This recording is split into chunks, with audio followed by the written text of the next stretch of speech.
Chapter 1: What it really means to love yourself. There is a quiet revolution that begins the moment you decide to turn toward yourself with kindness. It does not announce itself with grand gestures or dramatic declarations. Instead, it whispers in the stillness of your own heart, asking a question you may have avoided for years: what would it feel like to truly love yourself? This question is not as simple as it sounds. Self-love has become a phrase we hear everywhere, plastered across social media feeds and self-help books, reduced to bubble baths and affirmations in the mirror. And while these rituals can be beautiful, they barely scratch the surface of what genuine self-love actually means. To love yourself is not to indulge in fleeting comforts or to perform acts of care that fade as quickly as they arrive. It is something far more profound, far more transformative. It is emotional alchemy at its deepest level, the sacred process of transmuting pain into peace, shame into worthiness, and abandonment into belonging. When we speak of emotional alchemy, we are talking about the ancient art of transformation. The alchemists of old sought to turn base metals into gold, but the true alchemy was always internal. It was about refining the soul, purifying the heart, and discovering the gold that was already there, hidden beneath layers of trauma, conditioning, and fear. Self-love is this inner gold. It is not something you acquire from outside yourself.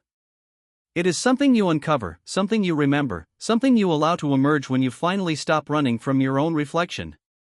Most of us were never taught what self-love truly is.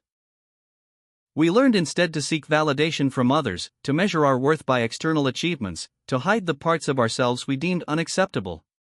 We learned to perform, to please, to perfect. And in doing so, we learned to abandon ourselves. We became strangers to our own hearts, disconnected from the tender truth of who we are beneath all the roles we play and all the masks we wear. The misconceptions about self-love run deep and wide, creating obstacles before we even begin the journey. Many people believe that loving yourself is selfish, that it means putting yourself above others or indulging every whim without regard for consequences. This is a fundamental misunderstanding that keeps countless souls trapped in cycles of self-neglect. True self-love is not narcissism. It is not about inflating the ego or demanding the world revolve around you. It is about coming home to yourself, about creating a sanctuary within where you can rest, heal, and grow. Think of it this way. When you board an airplane, the flight attendants always instruct you to put on your own oxygen mask before helping others. This is not selfishness. This is wisdom. You cannot pour from an empty cup. You cannot offer genuine love to others when you are running on fumes, when you have nothing left to give because you have been giving from depletion rather than abundance. When you love yourself authentically, you become more capable of loving others, not less. You give from overflow rather than desperation. You connect from wholeness rather than need. You offer the world a version of yourself that is grounded, present, and genuinely available rather than resentful, exhausted, and secretly hoping someone will finally see how much you sacrifice. Another common misconception is that self-love means you must feel good about yourself all the time, that you must banish negative thoughts and maintain a constant state of positivity. Social media has amplified this distortion, creating an illusion that self-love looks like perpetual happiness, flawless confidence, and unshakable self-esteem. This is not only unrealistic but actively harmful. It sets an impossible standard that leaves people feeling like failures when they experience doubt, insecurity, or pain. True self-love does not require you to be perfect or to pretend you have no struggles. It asks instead that you meet yourself with compassion in the midst of those struggles. It is the gentle hand you extend to yourself when you stumble, the understanding voice that says, "You are human, you are learning, you are enough even in your imperfection." Self-love is not the absence of difficult emotions. It is the presence of compassion when difficult emotions arise. It is the willingness to be with yourself through the full spectrum of human experience, not just the pleasant parts.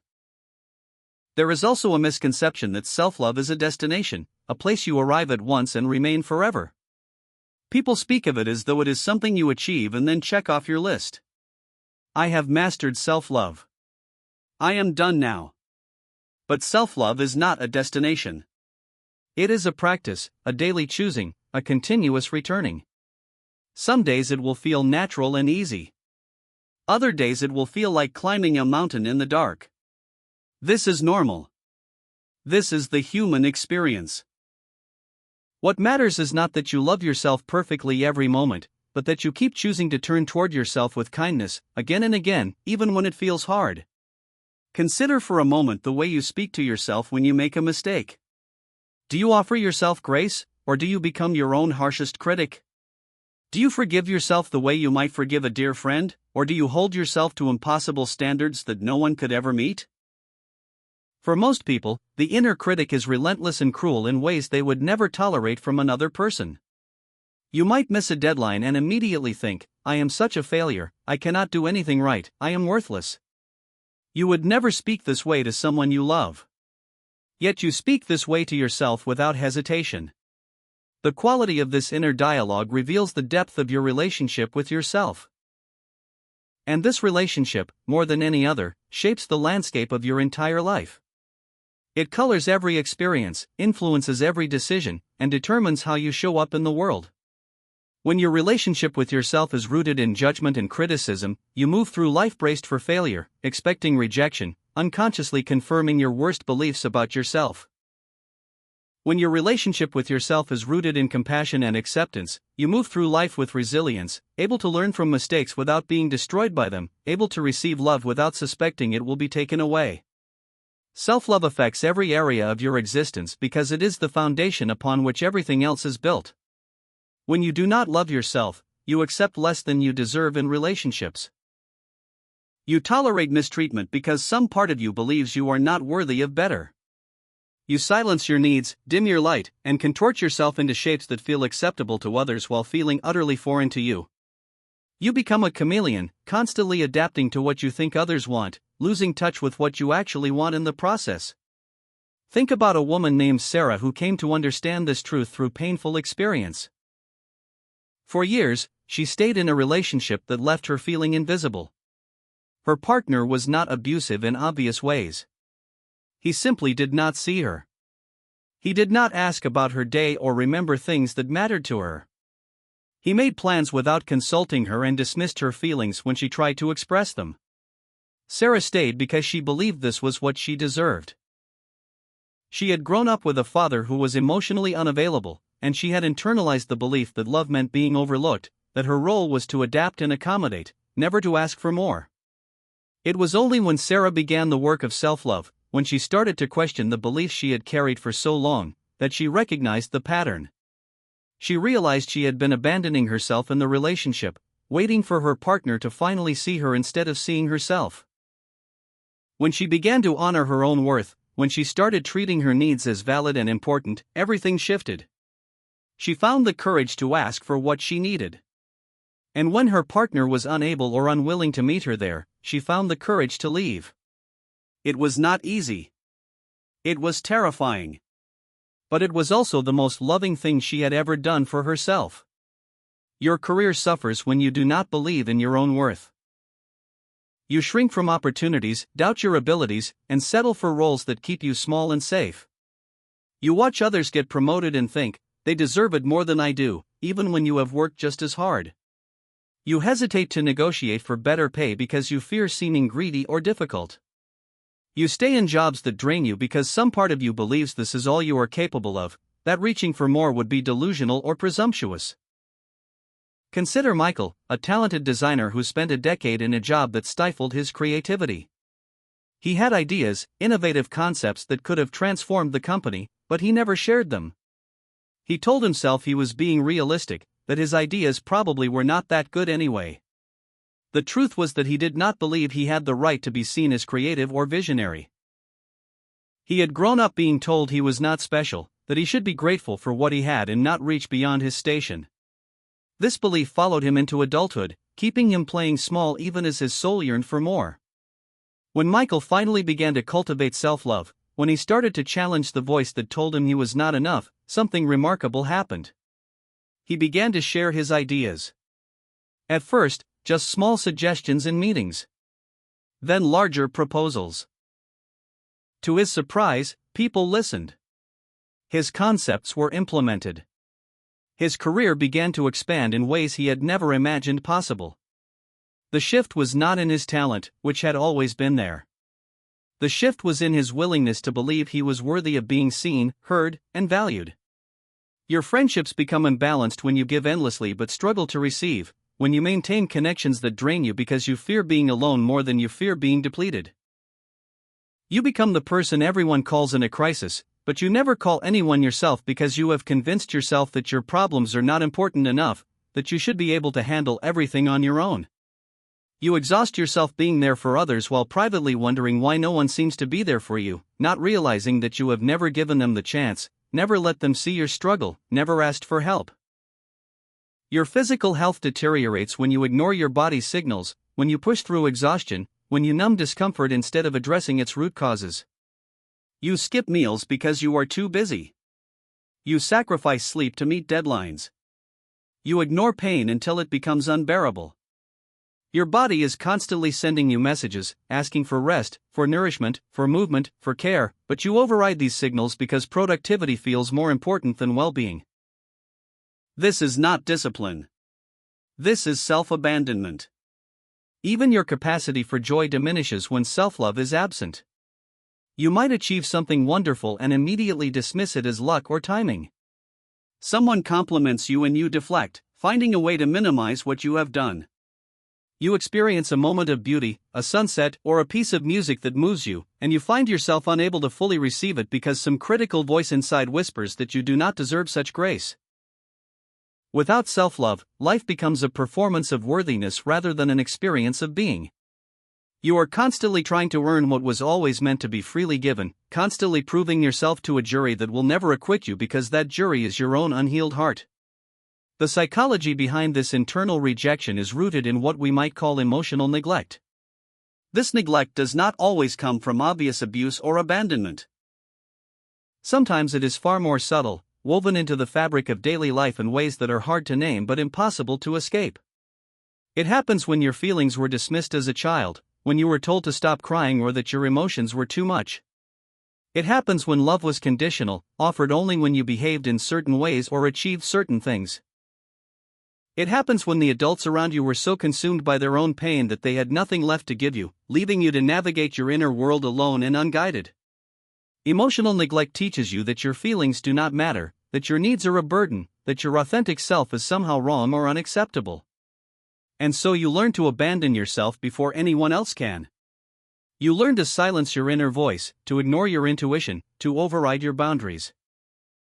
You become disconnected from your own emotional ecosystem, that rich and complex inner landscape where feelings arise, move, and transform. Your inner emotional ecosystem is like a garden. When tended with care, it flourishes. Emotions come and go like seasons, each serving a purpose, each carrying information about what you need. Sadness waters the soil of compassion, softening you, opening you to the tenderness of being human. Anger protects your boundaries, alerting you when something is not right, when a line has been crossed. Fear serves as a warning system, helping you discern danger from safety. Joy reminds you what matters, what lights you up, what makes life worth living. Disgust helps you know what to move away from. Surprise keeps you open to wonder. But when this garden is neglected, when emotions are suppressed or ignored, the ecosystem becomes imbalanced. Weeds of resentment grow unchecked because anger was never allowed expression. The soil of self-worth becomes depleted because sadness was always pushed away instead of being composted into wisdom. What should be a vibrant, living system becomes barren and hostile. You might feel numb, disconnected from all feeling. Or you might feel flooded, overwhelmed by emotions that seem to arise without reason or control. Both states reflect a disrupted ecosystem, a garden that has not been tended. Understanding this ecosystem is essential to the practice of self-love. It means learning to listen to your emotions rather than running from them. It means recognizing that every feeling, even the uncomfortable ones, is a messenger bringing you valuable information. When you feel anxious, your system is telling you something. Perhaps a boundary needs to be set. Perhaps you are moving too fast and need to slow down. Perhaps an old wound has been triggered and needs attention. When you feel sad, there is grief that wants to be honored, a loss that needs acknowledgement. When you feel angry, a value has been violated or a need has gone unmet. Most of us were never taught to relate to our emotions this way. We learned instead to categorize them as good or bad, to chase the pleasant ones and suppress the difficult ones. We learned to fear our own depths, to stay busy and distracted rather than turn inward and listen. And in doing so, we created an internal environment of conflict rather than cooperation, judgment rather than curiosity. We turned our inner world into a battlefield where certain emotions were enemies to be defeated rather than allies offering guidance. The practice of emotional alchemy begins when you change this relationship. Instead of trying to control or eliminate your emotions, you learn to be with them. You create space for what arises. You meet each feeling with presence and compassion. This is not passive acceptance or wallowing in pain. It is active engagement with your inner truth. It is the willingness to feel what you feel without adding layers of shame or resistance on top of it. Imagine a small child comes to you in distress, crying about something that happened at school. You would not tell that child to stop crying, that their feelings are invalid, that they should just get over it. You would kneel down to their level. You would listen. You would acknowledge their pain. You would help them feel seen and understood. You would say, "I see that you are hurting. Tell me what happened. Your feelings make sense." This is the quality of presence you must learn to offer yourself. This is self-love in action. There is a practice you can begin today, a simple yet profound exercise in turning toward yourself with this kind of compassionate attention. Find a quiet space where you will not be disturbed. Sit comfortably and close your eyes. Take a few deep breaths, allowing your body to settle. Notice the quality of your breath without trying to change it. Notice where you feel tension, where you feel ease. Now place one hand on your heart and one hand on your belly. Feel the warmth of your own touch. Feel the rise and fall of your breath beneath your palms. This simple gesture is powerful. You are literally holding yourself, offering yourself the comfort of your own presence. Ask yourself gently, "What am I feeling right now?" Do not search for the right answer or the acceptable answer. Simply notice what is true in this moment. You might feel tension in your shoulders, a tightness that has been there so long you stopped noticing it. You might feel a heaviness in your chest, a sadness you have been carrying without acknowledging. You might feel nothing at all, just numbness or disconnection. Whatever arises, meet it with curiosity rather than judgment. Say to yourself, "I am here with you. I am listening. You are safe to be felt." These words might seem simple, but they carry profound healing. For perhaps the first time, you are telling your emotions that they are welcome, that they belong, that they do not have to hide or fight for your attention. Stay with this practice for just a few minutes at first. You are building a new relationship with your inner world, and like any relationship, it requires time and consistency to develop trust. You are learning to be a safe presence for yourself, to offer the kind of witnessing and acceptance you may never have received. Do this daily if you can. Make it a ritual, a sacred appointment with yourself that you honor no matter what else is demanding your attention. As you continue this practice, you may notice emotions beginning to move. Tears might come, seemingly out of nowhere. This is not weakness. This is thawing, the ice of old pain finally melting in the warmth of your attention. Anger might surface, hot and fierce. Let it. It has been waiting a long time to be heard. Old memories might emerge, scenes from your past that you thought you had forgotten. These too are part of the alchemy. When emotions that have been buried finally have permission to be felt, they begin to transform. What was once frozen begins to thaw. What was once stuck begins to flow. This is not always a comfortable process. In fact, it can be intensely uncomfortable. You might feel worse before you feel better. This is normal. This is the nature of healing. When you clean a wound that has been festering beneath the surface, it hurts. But that pain is different from the original injury. It is the pain of healing, of toxins being released, of health being restored. Self-love is not about avoiding pain. It is about being with yourself through the pain, about not abandoning yourself when things get difficult. It is about learning to hold yourself the way a loving parent holds a hurting child, with tenderness and unwavering presence. It is about recognizing that you are worthy of this care, not because you have earned it or proven yourself, but simply because you exist. This worthiness is your birthright. It was there before you did anything to deserve it, and it will remain no matter what mistakes you make. You are worthy because you are a living, breathing expression of life itself. You are worthy because you have a heart that beats and a consciousness that perceives. You are worthy because beneath all the conditioning and wounding, there is an essence in you that is pure and whole and enough. Always enough. The journey of self-love is the journey of remembering this truth. It is peeling back the layers of false beliefs that tell you otherwise. It is questioning the voices that say you are too much or not enough, too broken to be loved, too flawed to be accepted. These voices are not your truth. They are echoes of old wounds, remnants of experiences that taught you to see yourself through a distorted lens. They are the internalized criticism of people who were themselves wounded, passing on their pain because they did not know how to heal it. As you begin to love yourself, you will encounter resistance. Parts of you have been protecting you through self-rejection, believing that if you criticize yourself harshly enough, you will finally become acceptable. These parts are afraid that self-love means complacency, that if you stop pushing yourself so hard, you will become lazy or stagnant. But this fear is based on a misunderstanding. Self-love does not make you weak. It makes you whole. It gives you the foundation from which authentic growth can occur, growth that is rooted in expansion rather than fear, in possibility rather than inadequacy. When you grow from self-love rather than self-hatred, the entire quality of your growth changes. You are no longer running from what you fear you are. You are moving toward what you know you can become. This is the difference between motivation fueled by shame and motivation fueled by inspiration.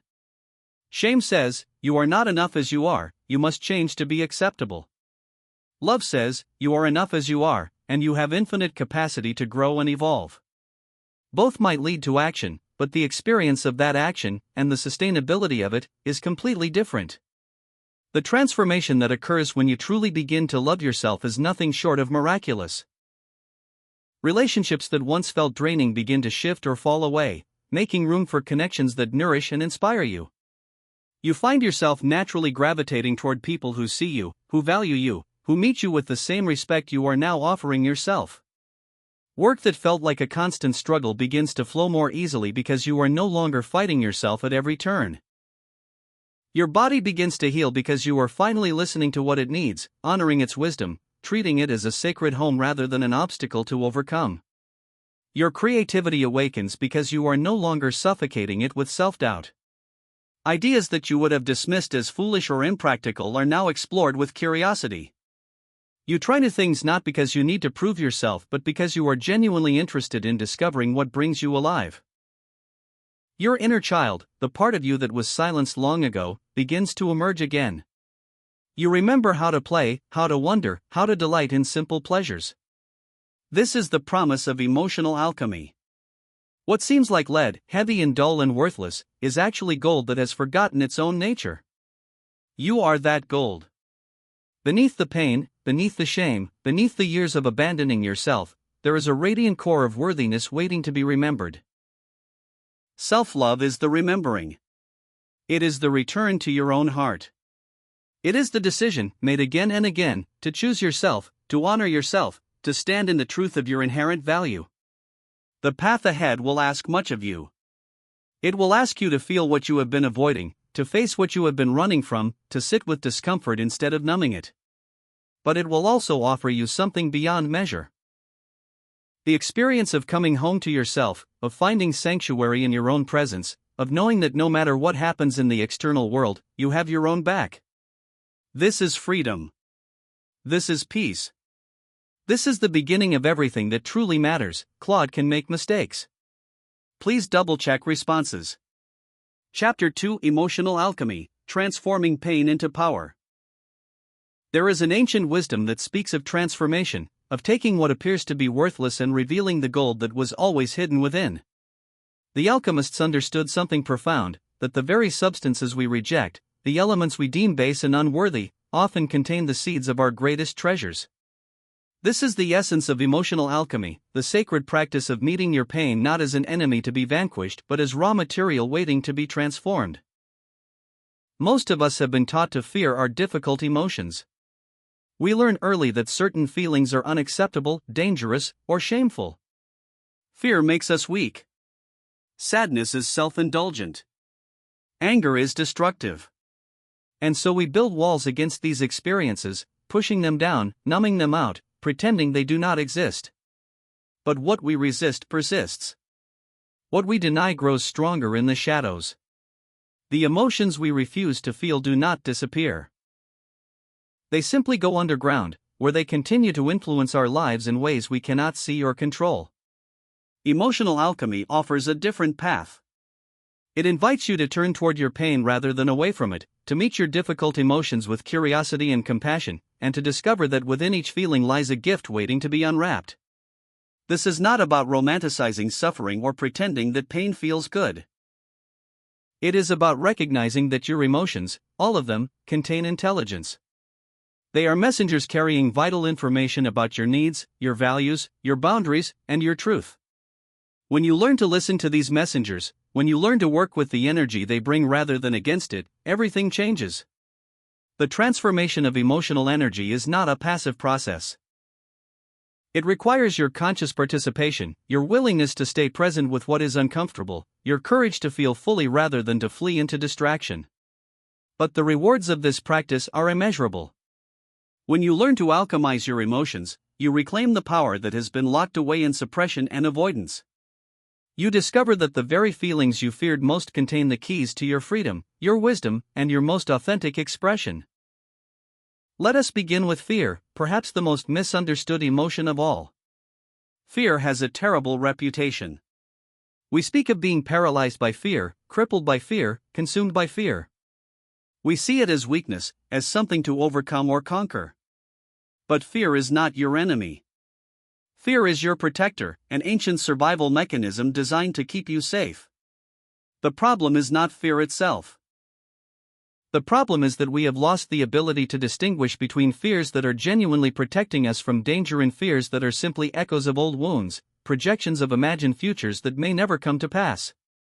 When fear arises, your body responds immediately. Your heart rate increases. Your breath becomes shallow. Your muscles tense. This is the fight or flight response, a brilliant biological system that has kept humans alive for millennia. But in the modern world, this system often misfires. You experience the same physiological response to sending an important email as you would to facing a predator in the wild. Your body cannot distinguish between actual danger and perceived threat. To your nervous system, rejection feels like death, judgment feels like attack, uncertainty feels like falling into an abyss. The alchemical transformation of fear into clarity begins with learning to pause. When fear arises, your instinct is to react immediately, to do something, anything, to make the feeling go away. You might avoid the situation that triggered the fear. You might numb yourself with distractions. You might spin into anxiety, your mind racing through worst-case scenarios. But none of these responses actually address the fear. They simply push it away temporarily, ensuring it will return stronger next time. Instead, when you feel fear, pause. Place your hand on your heart and take 3 slow, deep breaths. This simple action sends a signal to your nervous system that you are safe, that there is no immediate danger requiring a fight or flight response. As you breathe, notice where in your body you feel the fear. Is it a tightness in your chest? A knot in your stomach? A trembling in your hands? Name the sensations without judgment. I feel tightness. I feel trembling. You are not trying to make the sensations go away. You are simply acknowledging their presence. Now ask yourself a crucial question: what is this fear trying to protect me from? This question shifts your relationship with fear from adversarial to collaborative. You are no longer fighting against the fear but listening to it, recognizing that it arose for a reason. Perhaps you are afraid of speaking up in a meeting. What is the fear protecting you from? Possibly rejection, judgment, looking foolish in front of colleagues. These are not trivial concerns. Your fear makes sense. It is trying to keep you safe from a perceived social threat. But here is where the alchemy happens.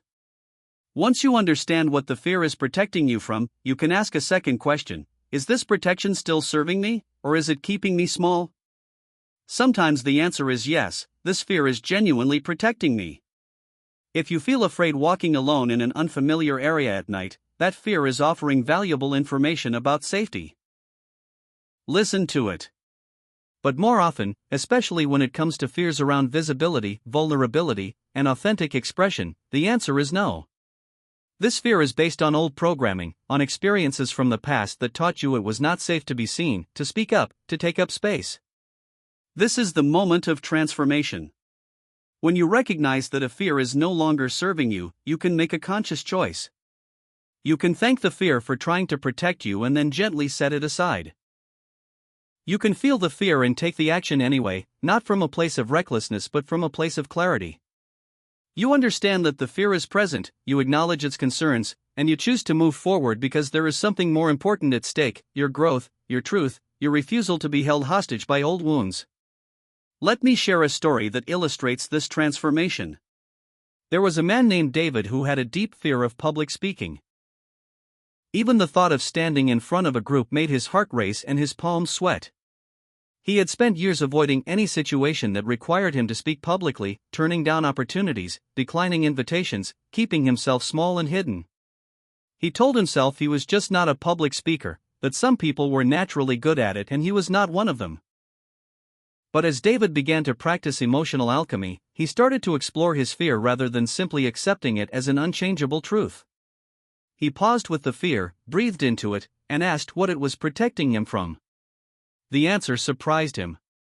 His fear was not really about public speaking at all. It was about being seen. When he was 7 years old, he had given a presentation in class and stumbled over his words. The other children laughed. His teacher, instead of offering support, had criticized him in front of everyone. In that moment, David learned that being visible was dangerous, that speaking up led to humiliation. This insight was the beginning of transformation. David realized that his fear was based on a single experience from childhood, an experience that his 7-year-old self interpreted as proof that he was fundamentally flawed. But he was no longer 7. He was a capable adult with knowledge, experience, and value to offer. The fear was trying to protect him from a pain that had already happened, trying to prevent a future that existed only in his imagination. With this clarity, David began to approach public speaking differently. He did not wait for the fear to disappear.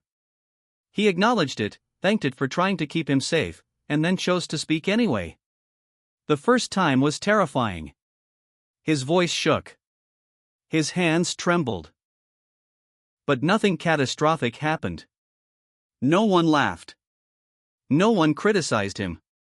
In fact, people thanked him for sharing.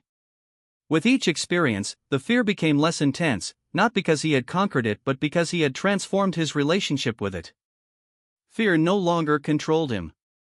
It simply became information, a sensation he could notice without being ruled by. This is how fear transforms into clarity.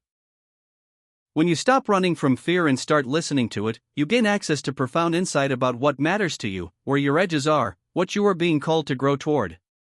Fear becomes a compass pointing you toward your next evolution. Now let us turn our attention to sadness, an emotion that many people struggle to allow. We live in a culture that prizes happiness, positivity, and constant forward momentum. Sadness is seen as something to fix, to medicate, to hurry through as quickly as possible. When someone is sad, we rush to cheer them up, to offer solutions, to remind them of all the reasons they should not feel the way they are feeling. But this denial of sadness comes at a great cost. When we refuse to grieve what needs to be grieved, when we skip over our losses and disappointments in the rush to feel better, we cut ourselves off from one of the most transformative emotions available to us. Sadness is not a problem to be solved. It is a natural response to loss, to endings, to the gap between what is and what we hoped would be. Every human life contains losses. Relationships end. Dreams do not materialize. People we love die or leave or change in ways we did not anticipate. Circumstances shift. Time passes. Nothing stays the same. Sadness is how we honor these losses, how we acknowledge that something or someone mattered to us, that their absence leaves a space that cannot be immediately filled. When you allow yourself to feel sadness fully, something remarkable happens. The emotion begins to move. It flows through you like water, washing clean the places that were holding on to pain. But when you resist sadness, when you tell yourself you should not feel this way or that you need to get over it and move on, the sadness becomes stuck. It hardens into depression, into numbness, into a heaviness that colors everything.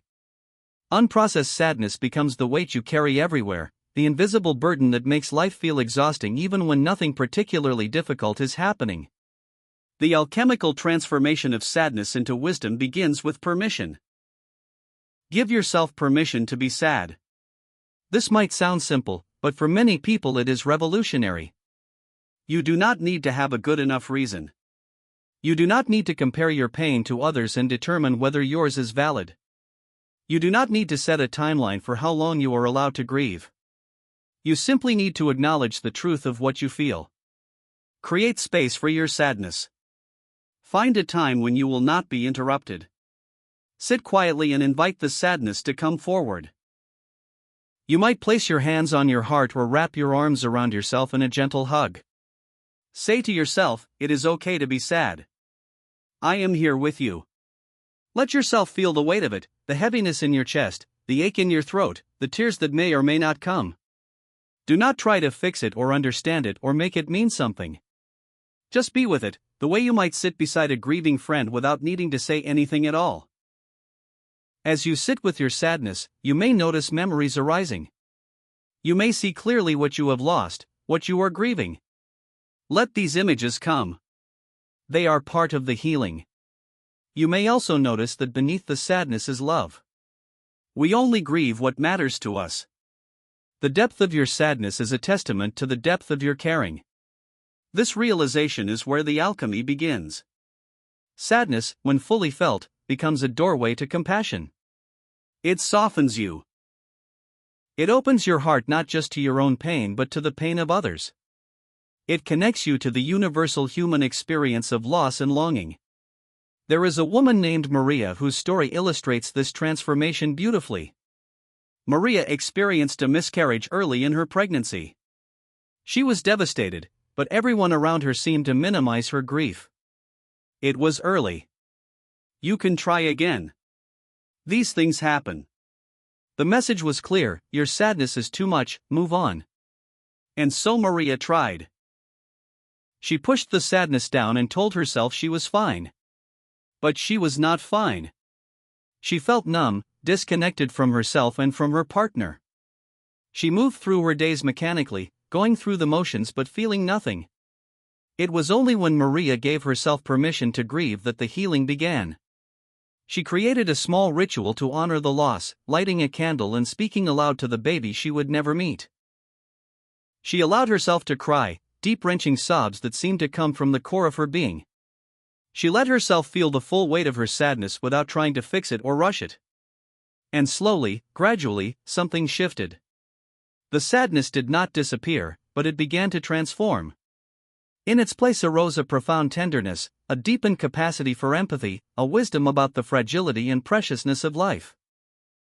Maria found herself more patient with others, more able to hold space for their pain without needing to fix it. She became someone others sought out when they were struggling because they knew she would not rush them through their feelings. Her sadness had become wisdom. The pain of her loss had opened her heart in ways that joy alone never could. This is the alchemy of sadness. When we allow ourselves to fully feel it, when we stop resisting and start surrendering to its flow, it transforms us. It deepens us. It connects us to what truly matters. Now we come to anger, perhaps the most feared and misunderstood emotion of all.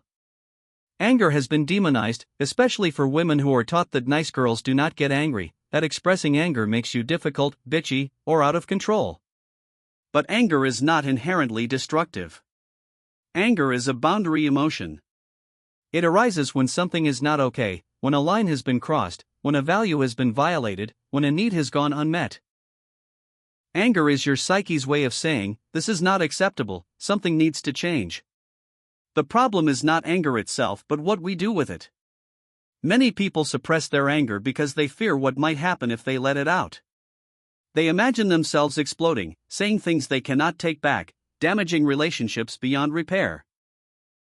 And so they swallow the anger again and again, stuffing it down until it either erupts in disproportionate rage over something small or turns inward as depression, shame, or self-hatred.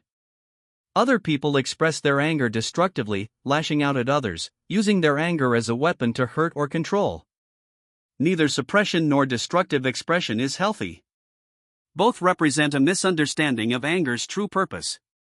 Anger is not meant to be used to punish others. It is meant to inform you, to alert you to a boundary violation or an injustice, and to mobilize your energy toward constructive action. When anger is transformed through the alchemical process, it becomes the fuel for healthy boundaries, for standing up for yourself, for saying no to what is not okay and yes to what honors your dignity and worth.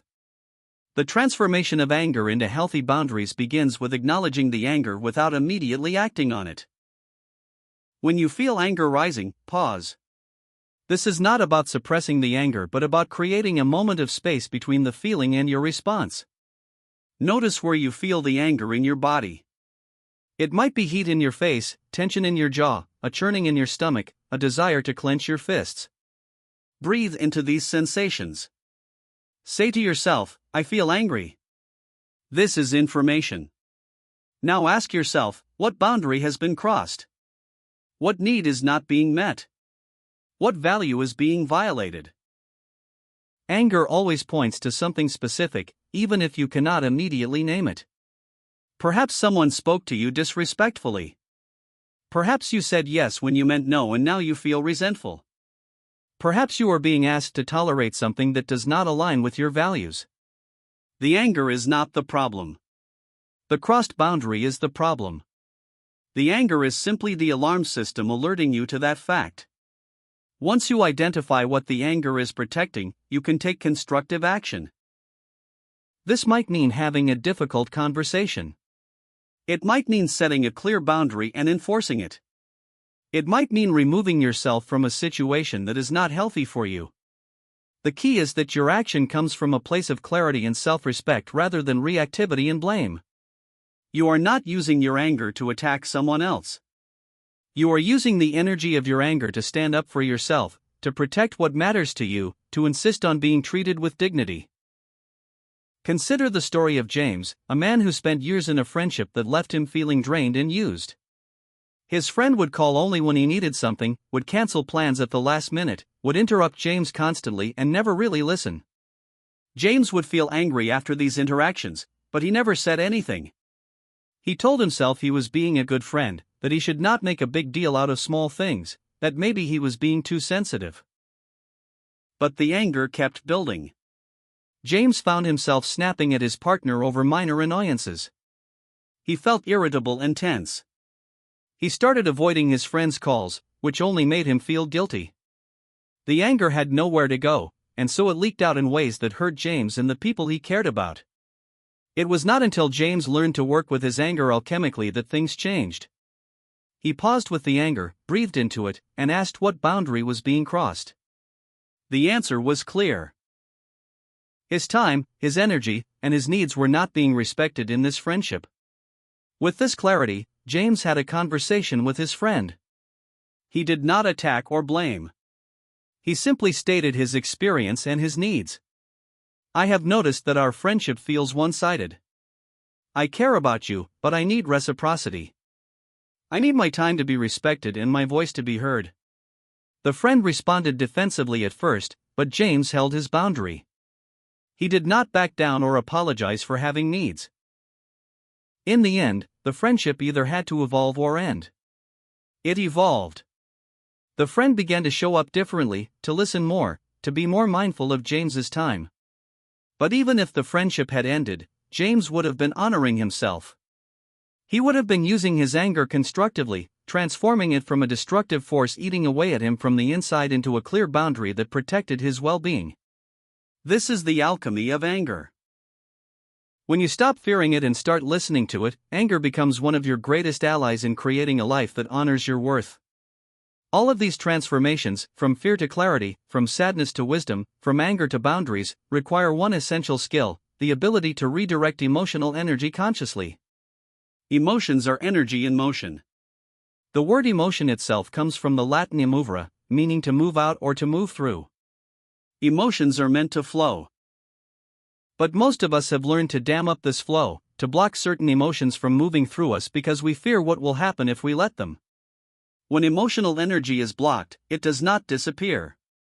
It becomes stagnant, creating symptoms in your body, your mind, and your relationships. You might experience chronic tension, headaches, digestive issues, or insomnia. You might feel anxious or depressed without knowing why. You might find yourself reacting in ways that seem out of proportion to the situation. All of these are signs that emotional energy is stuck, that feelings need to be felt and moved through your system. Consciously redirecting emotional energy is a practice that requires presence, patience, and compassion. It means learning to feel your feelings without becoming overwhelmed by them, to let emotions move through you without clinging to them or pushing them away. This is not about controlling your emotions. It is about creating a channel for them to flow, a way for the energy to complete its natural cycle. One powerful technique for redirecting emotional energy is conscious movement. When you feel a strong emotion arising, instead of sitting with it in stillness, move your body. If you are feeling fear, shake. Let your whole body tremble and release the tension. If you are feeling sadness, let yourself cry and rock gently back and forth. If you are feeling anger, go somewhere private and punch a pillow, stomp your feet, or do vigorous exercise. You are not acting out on others. You are giving the emotional energy a physical outlet, allowing it to move through and out of your body rather than remaining trapped inside. Another technique is conscious breathing. Your breath is intimately connected to your emotional state. When you are anxious, your breath becomes shallow and rapid. When you are calm, your breath is slow and deep. You can use your breath to shift your emotional state consciously. When you feel overwhelmed by emotion, place one hand on your heart and one hand on your belly. Breathe in slowly through your nose for a count of 4, hold for a count of 4, and exhale through your mouth for a count of 6. This extended exhale activates your parasympathetic nervous system, signaling to your body that it is safe to relax. Journaling is another powerful tool for redirecting emotional energy. When you are flooded with feelings, write them down without censoring yourself. Let the words pour onto the page. You are not trying to make sense of anything or to write beautifully. You are simply giving the emotion expression, moving it from inside you onto the page where you can see it more clearly. Often, simply naming what you feel and writing it down creates a sense of release and clarity. Creative expression is also deeply alchemical. Paint, draw, sing, dance, play music. Let your emotions move through you and take form as art. You do not need to be skilled or talented. The purpose is not to create something beautiful for others but to give your inner experience a voice, a shape, a way to be witnessed. Many people find that emotions they could not express in words flow easily through creative channels. There is also a practice called Emotional Alchemy meditation that combines several of these techniques. Sit or lie down comfortably. Close your eyes and take several deep breaths. Now bring to mind a situation that is causing you emotional difficulty. Do not try to analyze it or figure it out. Simply feel it. Notice what emotions arise. Notice where you feel them in your body. As you breathe, imagine that you are breathing directly into the place where the emotion lives in your body. On the inhale, send compassion and light to that place. On the exhale, imagine the emotional energy releasing, transforming, flowing out of you like smoke or water.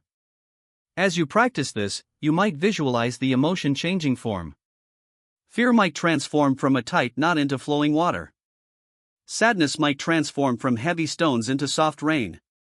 Anger might transform from sharp edges into clear fire that burns away what no longer serves you. Let your imagination guide the process. Your psyche knows how to heal itself when you create the space and intention for healing to occur. These practices are not one-time fixes. They are ongoing disciplines, ways of relating to your emotional life that become more natural and more effective with repetition. The more you practice emotional alchemy, the more skilled you become at recognizing emotions as they arise, at pausing before reacting, at choosing how to work with the energy rather than being controlled by it. You develop what might be called emotional fluency, the ability to read and respond to your inner landscape with wisdom and grace. The transformation that occurs through emotional alchemy is profound and far-reaching. You begin to trust yourself more because you know you can handle whatever feelings arise. You become less afraid of your inner world and more curious about it. Relationships improve because you are no longer projecting unprocessed emotions onto others or expecting them to manage your feelings for you. Your creativity expands because emotional energy that was once trapped becomes available for generative purposes. Your sense of personal power grows because you are no longer at the mercy of your emotions but in conscious partnership with them. This is the promise of emotional alchemy. That your pain is not wasted, that your struggles contain gifts, that the very feelings you have been running from are actually gateways to your power, your wisdom, and your most authentic self. Every difficult emotion you transform becomes medicine not just for you but for everyone whose life you touch. When you learn to alchemize your fear, sadness, and anger, you become a living example of what is possible. You show others that transformation is real, that healing happens, that we do not have to be ruled by our wounds. The work of emotional alchemy is not easy. It requires courage to feel what you have been avoiding, patience to sit with discomfort, and compassion to meet yourself exactly as you are. But it is the most worthwhile work you will ever do. It is the work of reclaiming your wholeness, of integrating the parts of yourself you have rejected, of discovering that you are not broken and never were. You are a human being in the process of becoming, and every emotion you feel is part of that sacred unfolding. Welcome them all. Transform them with consciousness and care. And watch as your life becomes a testament to the power of turning pain into gold. Chapter 3: Rewriting the Inner Voice. There is a voice that speaks to you constantly, narrating your experience, interpreting your actions, predicting your future. This voice is so familiar, so ever-present, that you barely notice it anymore. It has become the background soundtrack to your life, shaping how you see yourself and the world around you.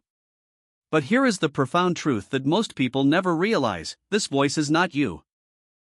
It is a collection of beliefs, judgments, and conclusions that you have absorbed over the course of your life, internalized so deeply that they feel like objective truth. And the most remarkable thing of all is that you have the power to change this voice, to rewrite the narrative that has been running on repeat for years or even decades. This is not about positive thinking or pretending everything is fine when it is not. This is about recognizing that the way you speak to yourself has tangible, measurable effects on your brain, your body, your emotions, and your behavior. The science is clear and compelling. The words you use in your inner dialogue shape your neural pathways, influence your stress response, affect your immune system, and determine whether you move toward your goals or sabotage yourself before you even begin. Your self-talk is not just commentary on your life. It is actively creating your life, moment by moment, thought by thought. The field of neuroscience has given us extraordinary insight into how self-talk works. Every thought you think creates electrical and chemical activity in your brain. When you think the same thoughts repeatedly, you strengthen the neural pathways associated with those thoughts. This is called neuroplasticity, the brain's ability to reorganize itself by forming new neural connections throughout life. The phrase that captures this perfectly is, neurons that fire together wire together. If you repeatedly think thoughts like "I am not good enough" or "I always mess things up," you are literally wiring your brain to see evidence that confirms these beliefs. You are training your attention to notice your failures and overlook your successes, creating a self-fulfilling prophecy. But neuroplasticity works in both directions. Just as negative self-talk can wire your brain for self-doubt and limitation, positive and compassionate self-talk can wire your brain for confidence, resilience, and growth. When you consciously choose to speak to yourself with kindness, when you challenge destructive narratives and replace them with empowering ones, you are not just being nice to yourself. You are literally reshaping your brain, creating new pathways that support your well-being and your potential. Research in the field of self-compassion has demonstrated that people who speak to themselves with kindness rather than criticism experience lower levels of anxiety and depression, greater emotional resilience, and more motivation to pursue their goals. Contrary to the common belief that self-criticism is necessary for discipline and achievement, studies show that harsh self-talk actually undermines performance and leads to avoidance, procrastination, and giving up more easily. When you berate yourself for mistakes, you activate your threat response system. Your brain interprets your own criticism as a danger, flooding your body with cortisol and adrenaline, making it harder to think clearly, learn from experience, or try again. Self-compassion, on the other hand, activates your care system, releasing oxytocin and creating a sense of safety that allows you to acknowledge mistakes without being destroyed by them, to take risks without fear of annihilation, to grow and evolve without needing to be perfect. This is the neuroscience of self-talk. The way you speak to yourself is not a trivial matter. It is foundational to your mental health, your relationships, your success, and your capacity to live a fulfilling life. Understanding this science is empowering, but it is only the beginning. The real work is becoming aware of the voice that is currently running in your head, the internal critic that may have been speaking to you for so long that you have forgotten it is even there. This critic is not your enemy, though it often feels that way. It is a part of you that learned to use criticism as a survival strategy, a way to keep you safe from rejection, failure, or judgment. The problem is that what once protected you has now become a prison, a relentless voice that keeps you small, afraid, and disconnected from your true potential. Identifying your internal critic requires you to become an observer of your own thoughts. This is harder than it sounds because we are so identified with our thoughts that we rarely step back and notice them. You think I am such an idiot and you do not question whether this is true. You accept it as fact. You think everyone is judging me and you do not consider that this might be projection rather than reality. Your thoughts feel like truth, but they are simply stories, interpretations, narratives that your mind has constructed based on past experiences and learned beliefs. To begin identifying your internal critic, start by paying attention to moments when your mood shifts suddenly. You might be feeling fine and then something happens, someone makes a comment or you make a small mistake, and suddenly you feel heavy, anxious, or ashamed. In that moment, pause and ask yourself, what did I just say to myself? You might be surprised by the harshness of what you discover. The internal critic often speaks in absolutes. You always do this. You never get it right. Everyone thinks you are foolish. You are so stupid. These are the hallmarks of the critic. Exaggeration, catastrophizing, and cruelty. Another way to identify your internal critic is to notice the themes that repeat in your self-talk. Do you constantly tell yourself you are not smart enough, not attractive enough, not successful enough? Do you dismiss your accomplishments as luck or timing? Do you compare yourself unfavorably to others? Do you predict failure before you even try? These patterns reveal the core beliefs that your critic is trying to protect you from confronting. If the critic says you are not smart enough, it is trying to keep you from taking intellectual risks where you might be exposed as inadequate. If the critic says you are not attractive enough, it is trying to keep you from being vulnerable in relationships where you might be rejected. The internal critic often sounds like someone from your past. It might have the tone of a parent who was never satisfied, a teacher who shamed you in front of the class, a sibling who mocked you, or a peer group that excluded you. The words might even be exactly what someone said to you years ago, now internalized as your own voice. This is how childhood programming affects self-worth. You do not just remember painful experiences. You absorb them. You take in the messages you received about your value, your capability, and your lovability, and you continue to repeat those messages to yourself long after the original messengers are gone. Consider the story of a woman named Rachel who grew up with a mother who was intensely critical. Nothing Rachel did was ever good enough. If she brought home a report card with all A's and one B, her mother focused on the B. If she cleaned her room, her mother pointed out what she missed. If she tried something new and failed, her mother would say, "I told you so." Over time, Rachel internalized this voice. Even after she moved away from home and built a successful career, the voice remained. She would accomplish something significant and immediately think, "But it is not good enough." She would make a minor mistake and spiral into shame and self-loathing. Her mother was no longer criticizing her, but she had learned to do it to herself. This is the insidious nature of childhood programming. The external critics become internal. The judgments you heard repeatedly become the lens through which you see yourself. And because these beliefs were formed when you were young, when your brain was developing and you had no framework for questioning what you were told, they feel like fundamental truth rather than learned patterns. A child who is told they are too sensitive, too loud, too needy, or too much begins to believe that something is inherently wrong with them. They learn to police themselves, to shrink, to hide the parts that were deemed unacceptable. But here is the liberating truth: what was learned can be unlearned. The neural pathways that were created by years of negative programming can be rewired. The voice of the internal critic can be softened, questioned, and ultimately transformed. This is the work of rewriting your inner voice, and it is some of the most important work you will ever do. The first step in rewriting destructive narratives is to externalize the critic.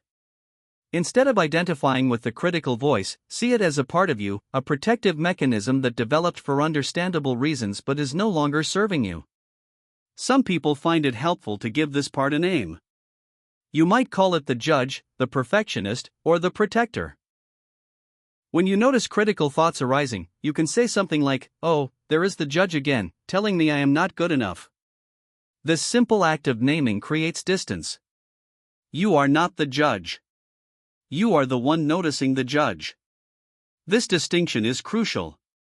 Once you have identified the critical voice, the next step is to question its validity. The critic speaks in absolutes and distortions. It generalizes from one experience to all experiences.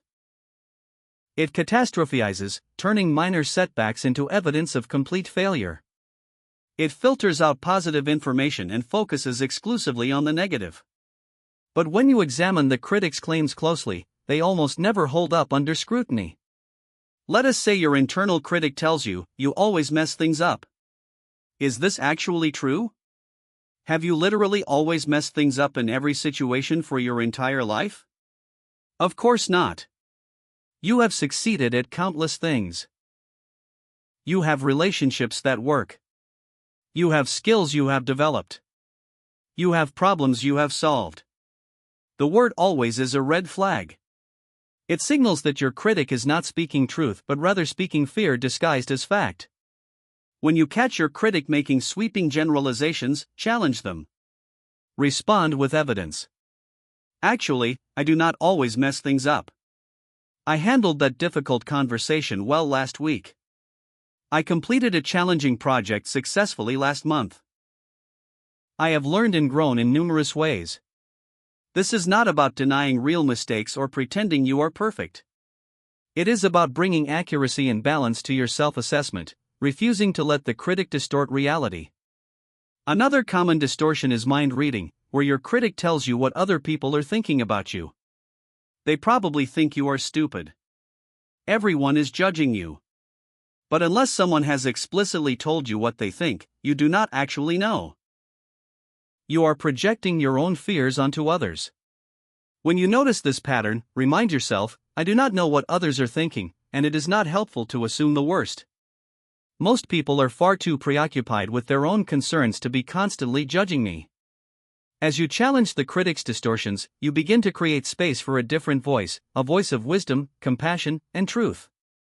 This is not a voice that pretends everything is perfect or denies reality.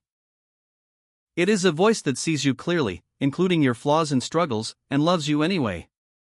It is a voice that speaks to you the way you would speak to someone you deeply care about, with honesty but also with kindness, with accountability but also with grace.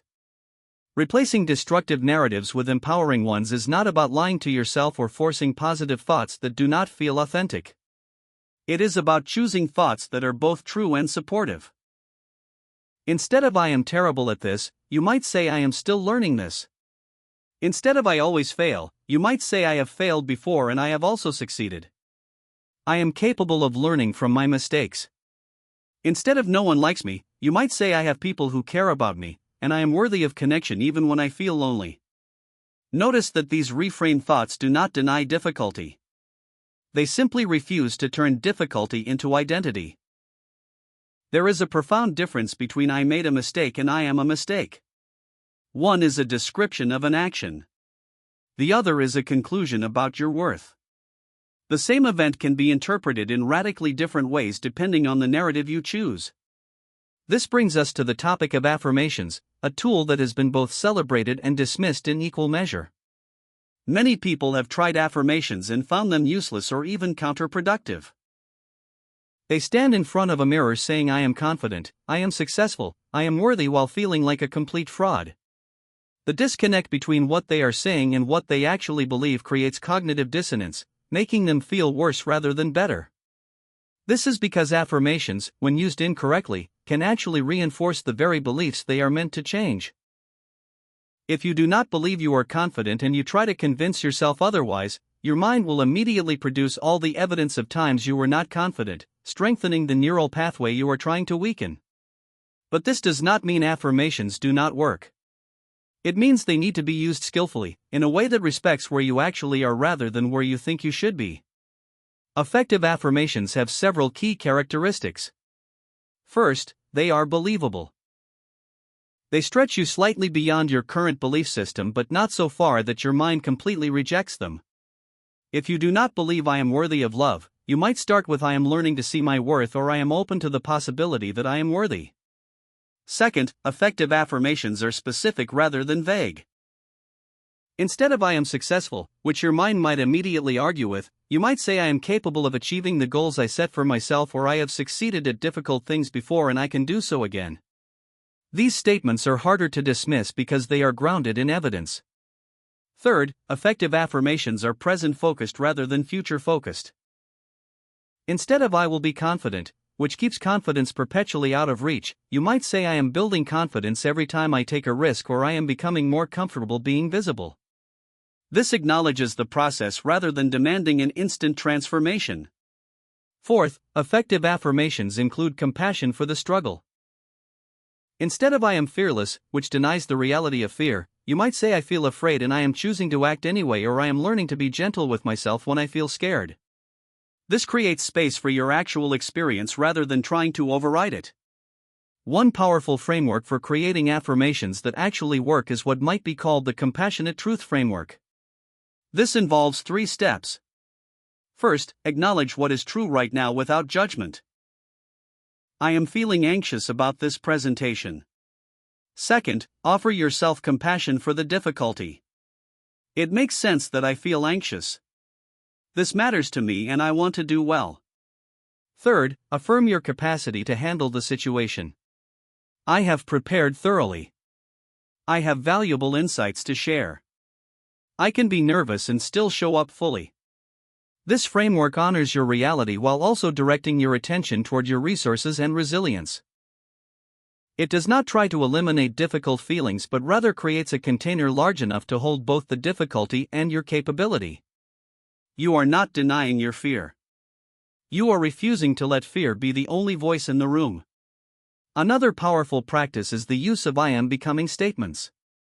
These bridge the gap between where you are and where you want to be without demanding instant perfection. I am becoming more confident.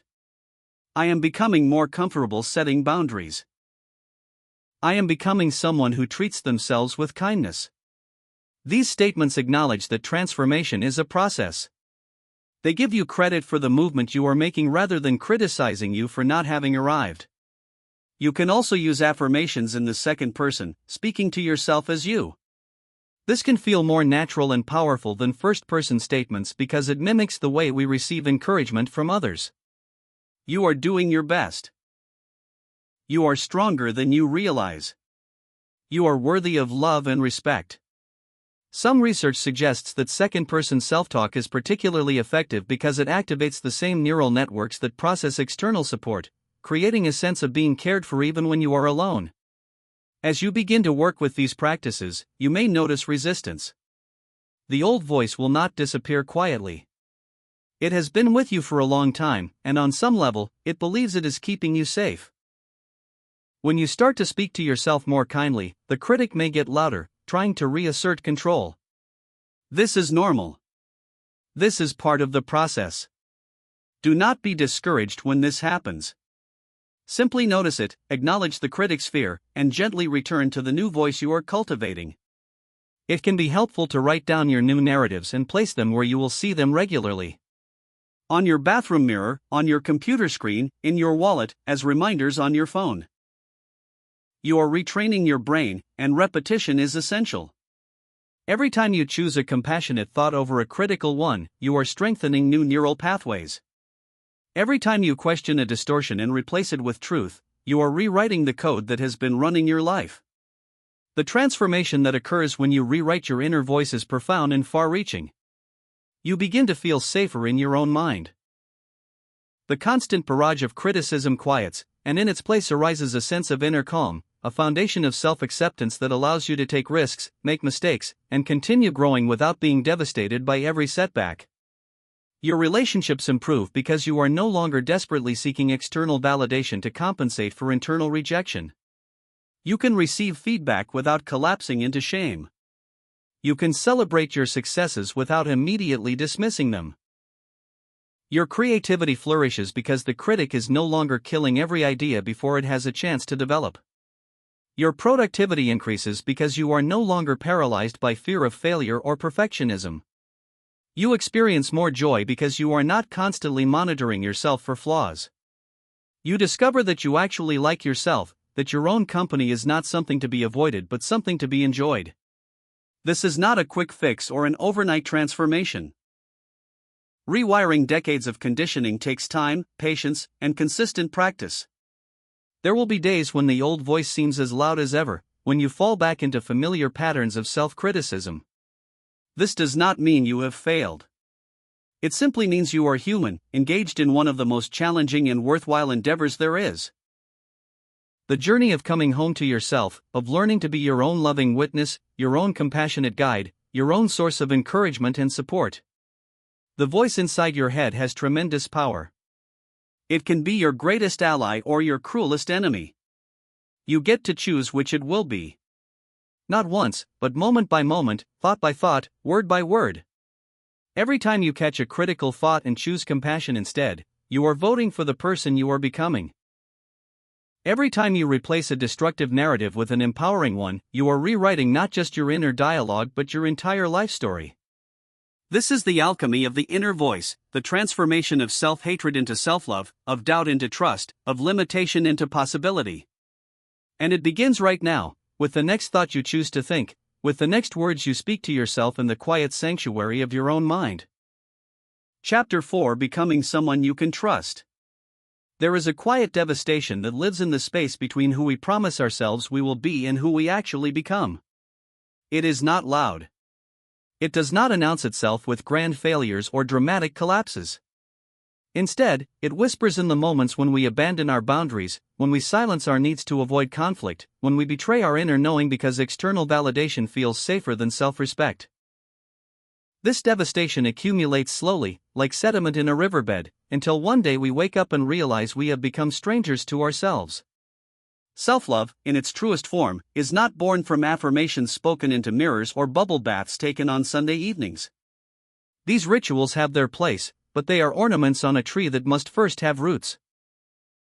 The root system of genuine self-love is self-trust, and self-trust is built in the unglamorous, repetitive act of showing up for yourself when no one is watching. It is forged in the smallest promises kept, the boundaries honored, the inner voice respected even when it contradicts the chorus of external expectations. Most of us have spent years, perhaps decades, learning to trust others while simultaneously teaching ourselves that we are fundamentally untrustworthy.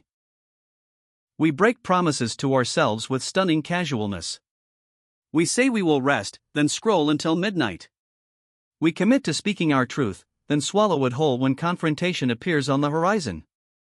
We declare we will honor our limits, then override them the moment someone expresses disappointment. Each time we do this, we send a message to the deepest part of ourselves: your needs are negotiable, your voice is unreliable, your presence is conditional. This pattern does not emerge from weakness or lack of willpower. It is often the residue of environments where our worth was conditional, where love was something earned through performance rather than received through existence. If you grew up believing that your value was determined by your usefulness, your compliance, or your ability to manage other people's emotions, then self-betrayal became a survival strategy. You learned to override your internal signals because external approval was the currency of safety. The child who was told their emotions were too much learned to compress themselves into acceptable shapes. The teenager who was punished for having needs learned that asking was dangerous. The young adult who was loved only when convenient learned to make themselves small, undemanding, easy. These adaptations were intelligent responses to impossible circumstances. You were not weak. You were surviving. But survival strategies that once protected you can become prisons that confine the fullness of who you are meant to be. Emotional alchemy begins here, in the recognition that the relationship you have with yourself is the template for every other relationship in your life. When you cannot trust yourself, you unconsciously recreate dynamics of betrayal and abandonment in your external connections. You attract people who mirror your self-abandonment. You tolerate treatment that echoes the way you treat yourself. The alchemy is not about changing what is outside but transmuting what is within, transforming the base metal of self-betrayal into the gold of self-trust. Consider this carefully: every time you keep a promise to yourself, you are not simply completing a task. You are rebuilding your nervous system's capacity to feel safe in your own presence. You are teaching your body that you are someone who can be counted on. This is not metaphorical. The body keeps score of every betrayal and every act of integrity. When you consistently honor your word to yourself, your nervous system begins to downregulate. The hypervigilance softens. The inner critic quiets. You start to feel like home. The promises do not need to be monumental. In fact, the smaller they are, the more powerful their cumulative effect. This is where most people stumble. They set grand intentions that require Herculean effort, then collapse under the weight of their own expectations and interpret the collapse as evidence of their fundamental inadequacy. But self-trust is not built through heroic gestures. It is built through consistency in the mundane. Start with something so small it feels almost absurd. If you say you will drink a glass of water before your morning coffee, drink the water. If you commit to 5 minutes of stillness each evening, sit for 5 minutes. If you decide you will not check your phone for the first 30 minutes after waking, honor that boundary. These acts may seem trivial, but they are training your system to recognize that your word to yourself matters. Each kept promise is a deposit in the trust account you hold with yourself. There is profound alchemy in this practice because you are working against years of conditioning. Every time you override your impulse to abandon yourself, you are interrupting a pattern that has likely been running on autopilot for most of your life. You are choosing presence over avoidance, integrity over convenience, self-respect over external approval. This is transformative work disguised as ordinary behavior. Let me offer you a story that illustrates this principle. There was a woman named Sarah who came to understand self-trust through the simple act of keeping her commitment to morning stillness. For years, she had begun each day in reactive chaos, reaching for her phone before her feet touched the floor, flooding her nervous system with information, demands, and comparisons before she had even connected with herself. She knew this pattern drained her, yet she repeated it daily. One morning, Sarah made herself the smallest promise. She would sit in silence for 3 minutes before looking at her phone. Just 3 minutes. The first morning, she lasted 90 seconds before the pull of digital connection overpowered her intention. She could have interpreted this as failure, but instead she tried again the next day. And the next. By the end of the first week, she was consistently keeping her 3-minute promise. The stillness itself was valuable, but what transformed her was the deeper message she was sending herself. I am someone who keeps my word. I am someone I can trust. After a month, those 3 minutes had expanded organically to 10, then 15. But more importantly, Sarah noticed she was keeping other promises to herself with greater ease. The boundary she had been afraid to set with a demanding friend suddenly felt possible. The rest she had been denying herself became non-negotiable. The self-trust she built in one small area of her life rippled outward, changing the entire ecosystem of her relationship with herself. As you build this foundation of small promises kept, something begins to shift. You start to notice the moments when you historically would have abandoned yourself. The request that would have once triggered immediate compliance now creates a pause. The expectation that would have once overridden your limits now meets a boundary. This is not rigidity. This is self-trust expressing itself as agency. You are becoming someone you can count on, and that changes everything. But here is where the work deepens. Building self-trust in the present requires addressing the emotional betrayals of your past.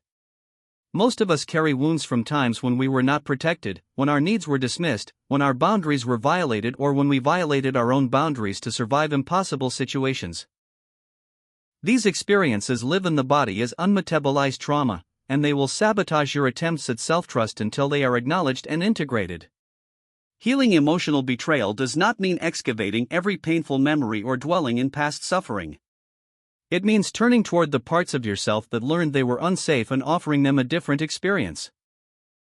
It means recognizing that the child who learned to suppress their needs in order to keep the peace still lives within you, and that child needs to hear that their needs matter now. The adolescent who learned to betray their own knowing to fit in needs permission to take up space. The young adult who overrode their exhaustion to prove their worth needs to know that rest is not a luxury but a birthright. This is delicate, compassionate work. It requires sitting with the younger versions of yourself who made impossible choices in impossible circumstances and releasing them from the judgment you have carried. It requires acknowledging that self-betrayal was often the most intelligent response to environments that punished authenticity. You were not weak. You were adapting.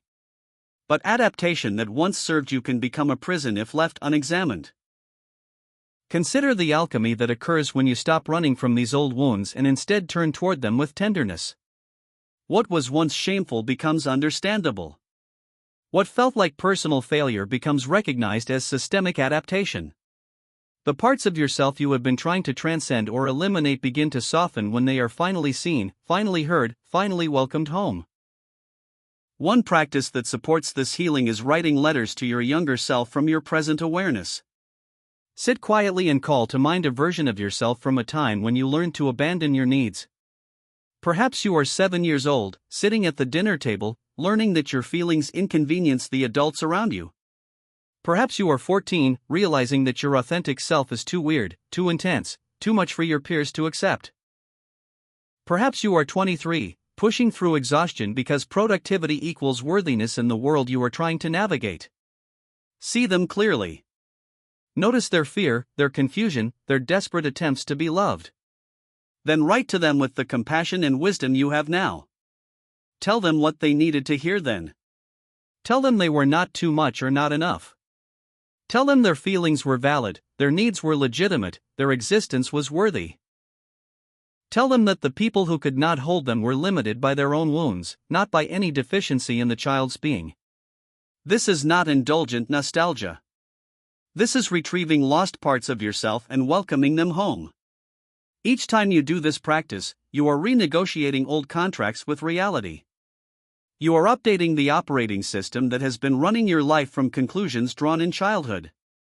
You are offering your nervous system evidence that things can be different now. As you do this work, you may encounter significant resistance. The inner critic may rise up with accusations of selfishness or self-indulgence. This voice often sounds parental because it usually is an internalized version of the voices that taught you to distrust yourself in the first place. When you hear it, pause. Recognize it as an old protective mechanism that is terrified of the vulnerability that comes with self-trust.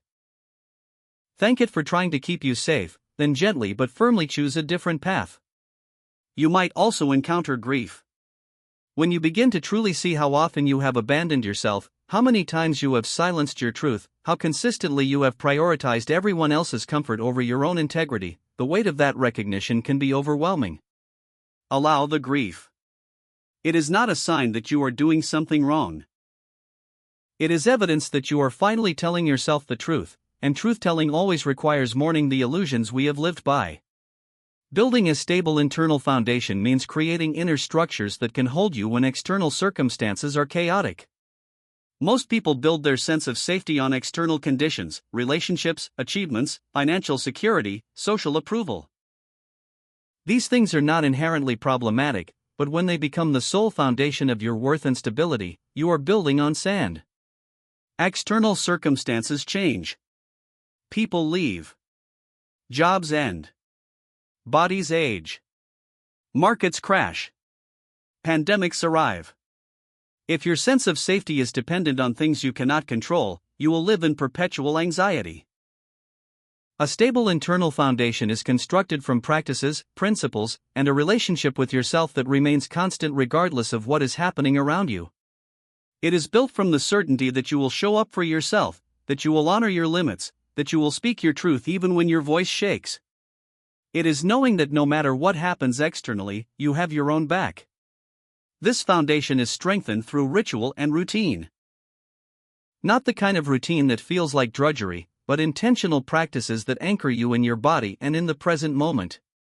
A morning practice that allows you to arrive in the day with intention rather than reactivity. An evening practice that helps you metabolize what you have experienced. Moments throughout the day when you pause and check in with yourself, asking what you need and actually listening to the answer. These rituals create what psychologists call secure attachment with yourself.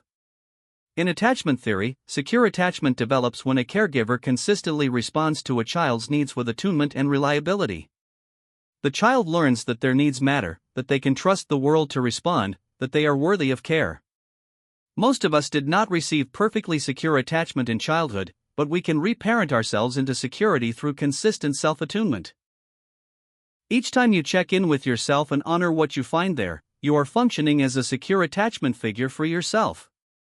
You are teaching your nervous system that someone is paying attention, that your signals will be received, that you matter. Over time, this becomes internalized. You stop looking outside yourself for permission to exist. You stop abandoning yourself at the first sign of external pressure. You become the stable presence you once needed someone else to be. Let me share another story that brings this concept to life. There was a man named David who grew up in a household where emotions were dangerous. His father's anger was unpredictable and violent, his mother's sadness was consuming and required constant management. David learned early that his own feelings were liabilities. He became a master at reading the emotional weather of everyone around him while completely disconnecting from his own internal landscape. As an adult, David found himself in relationships where he was always the stable one, the one who could handle anything, the one who never had needs.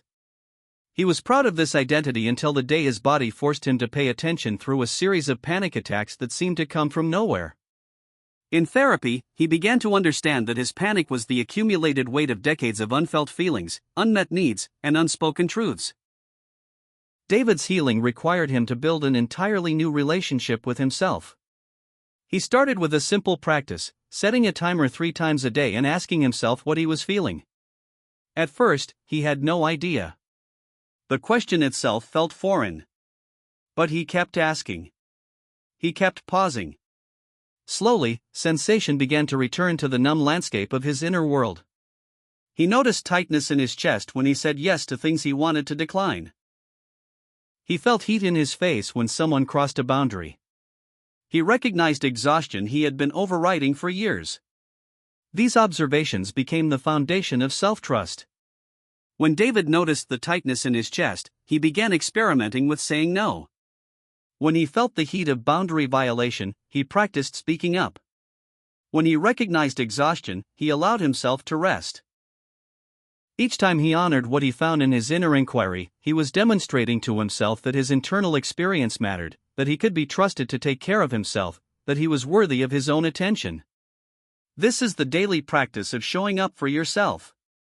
It is checking in, telling the truth about what you find, and taking action that honors your truth. It is not about perfection. It is about presence.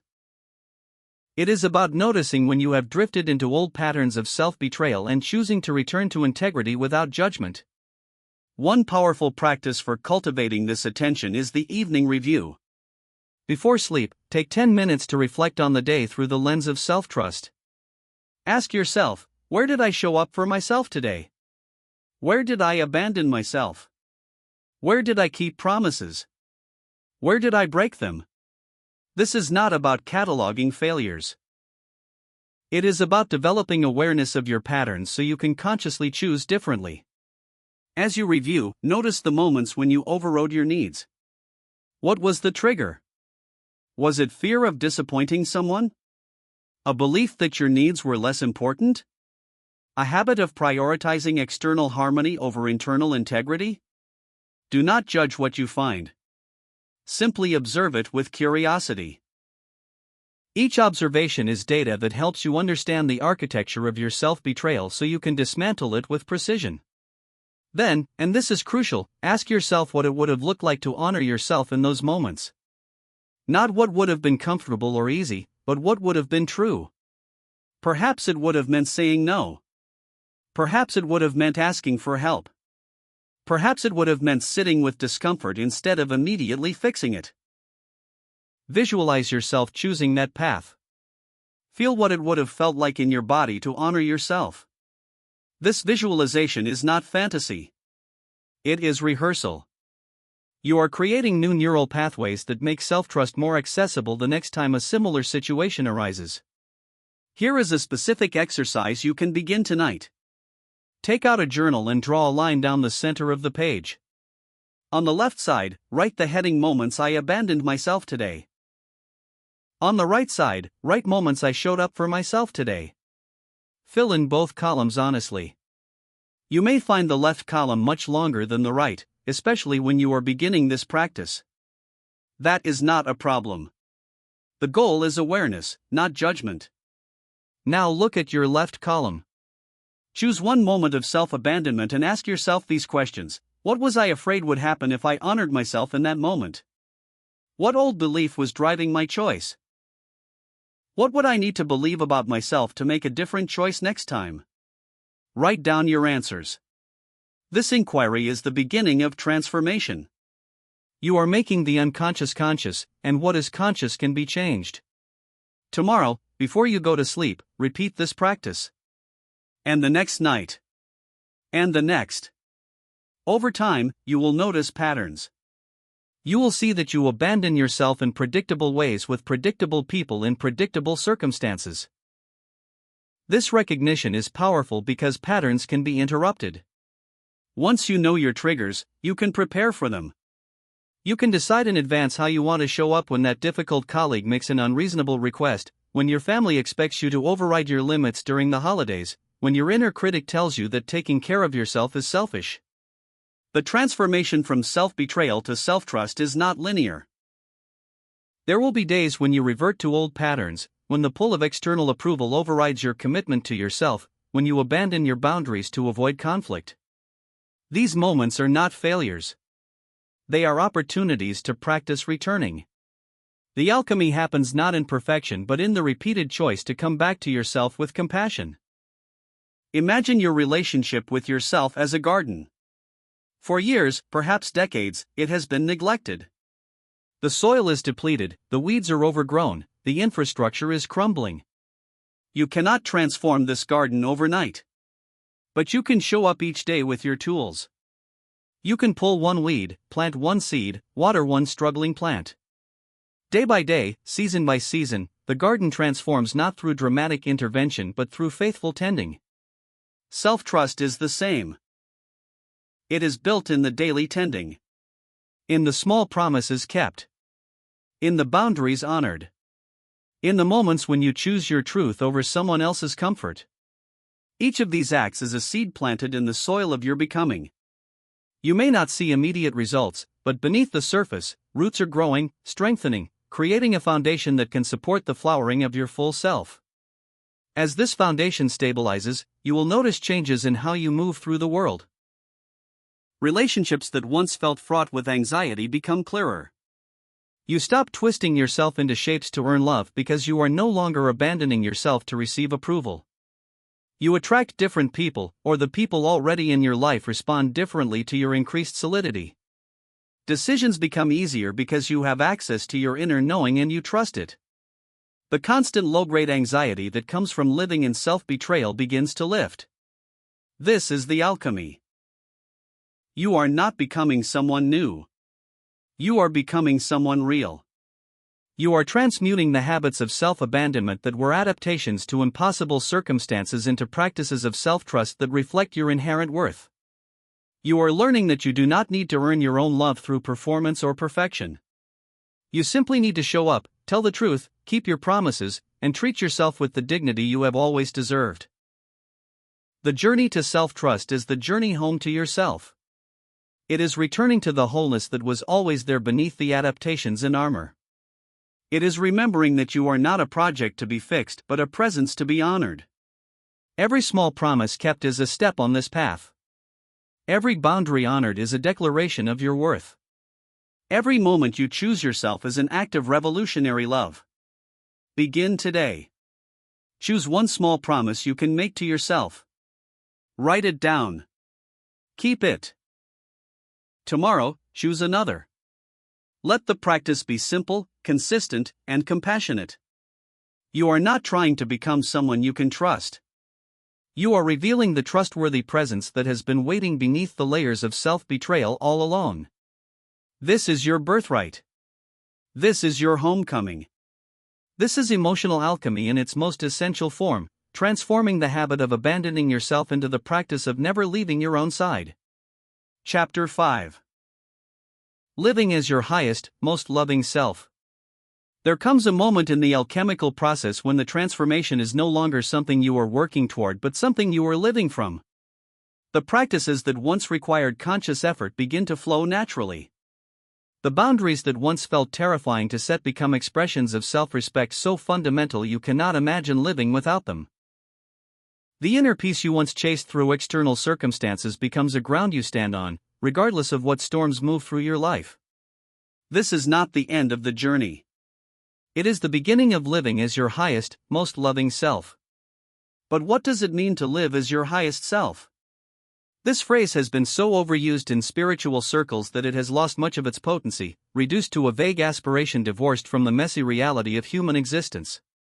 Let us restore its meaning. Your highest self is not some ethereal, perfected version of you that exists in a future you have not yet reached. It is not a state of permanent bliss where you never feel anger, sadness, or fear. Your highest self is the version of you that is fully present, fully honest, fully aligned with your deepest values, even and especially when that alignment is difficult. Living as your highest self means making choices from love rather than fear, from authenticity rather than performance, from inner knowing rather than external validation. It means being willing to feel everything without being destroyed by anything. It means treating yourself with the same compassion you would offer a beloved friend, the same patience you would extend to a struggling child, the same respect you would show to someone you deeply admire. It means recognizing that you are not separate from the divine intelligence that moves through all of life but an expression of it, worthy of reverence simply because you exist. This way of being requires emotional sovereignty, which is perhaps the most misunderstood concept in the landscape of personal development. Emotional sovereignty is not emotional independence. It is not building walls around your heart or pretending you do not need anyone.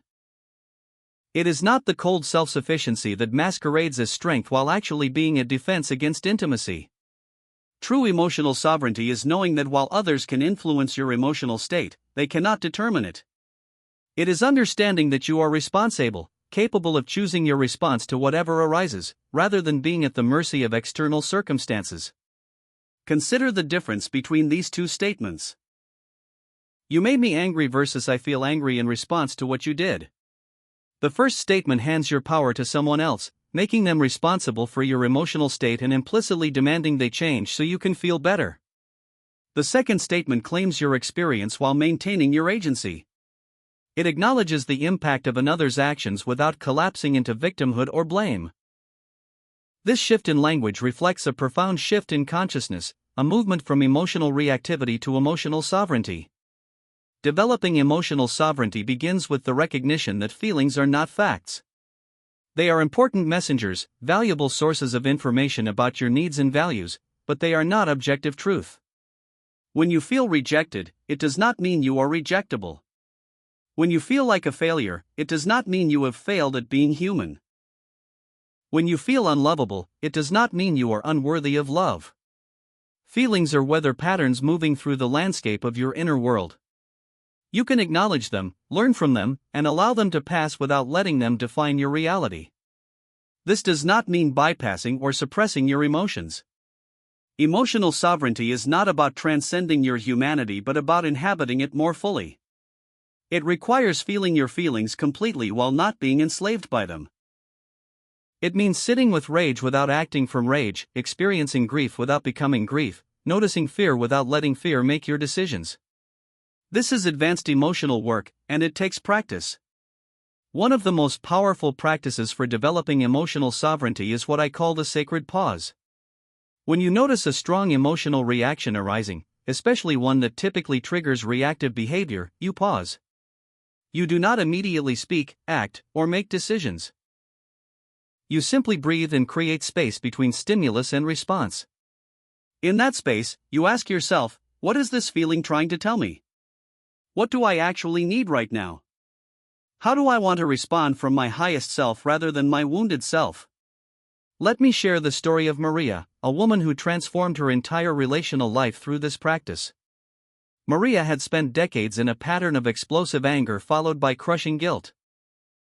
When she felt hurt or dismissed, rage would overtake her and she would say things designed to wound, only to feel terrible afterward and over-apologize, abandoning herself in the opposite direction. This cycle kept her trapped in relationships where she was neither respected nor respecting herself.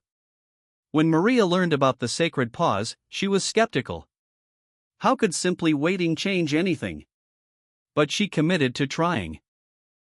The next time she felt that familiar heat rising in her chest, instead of unleashing it, she excused herself.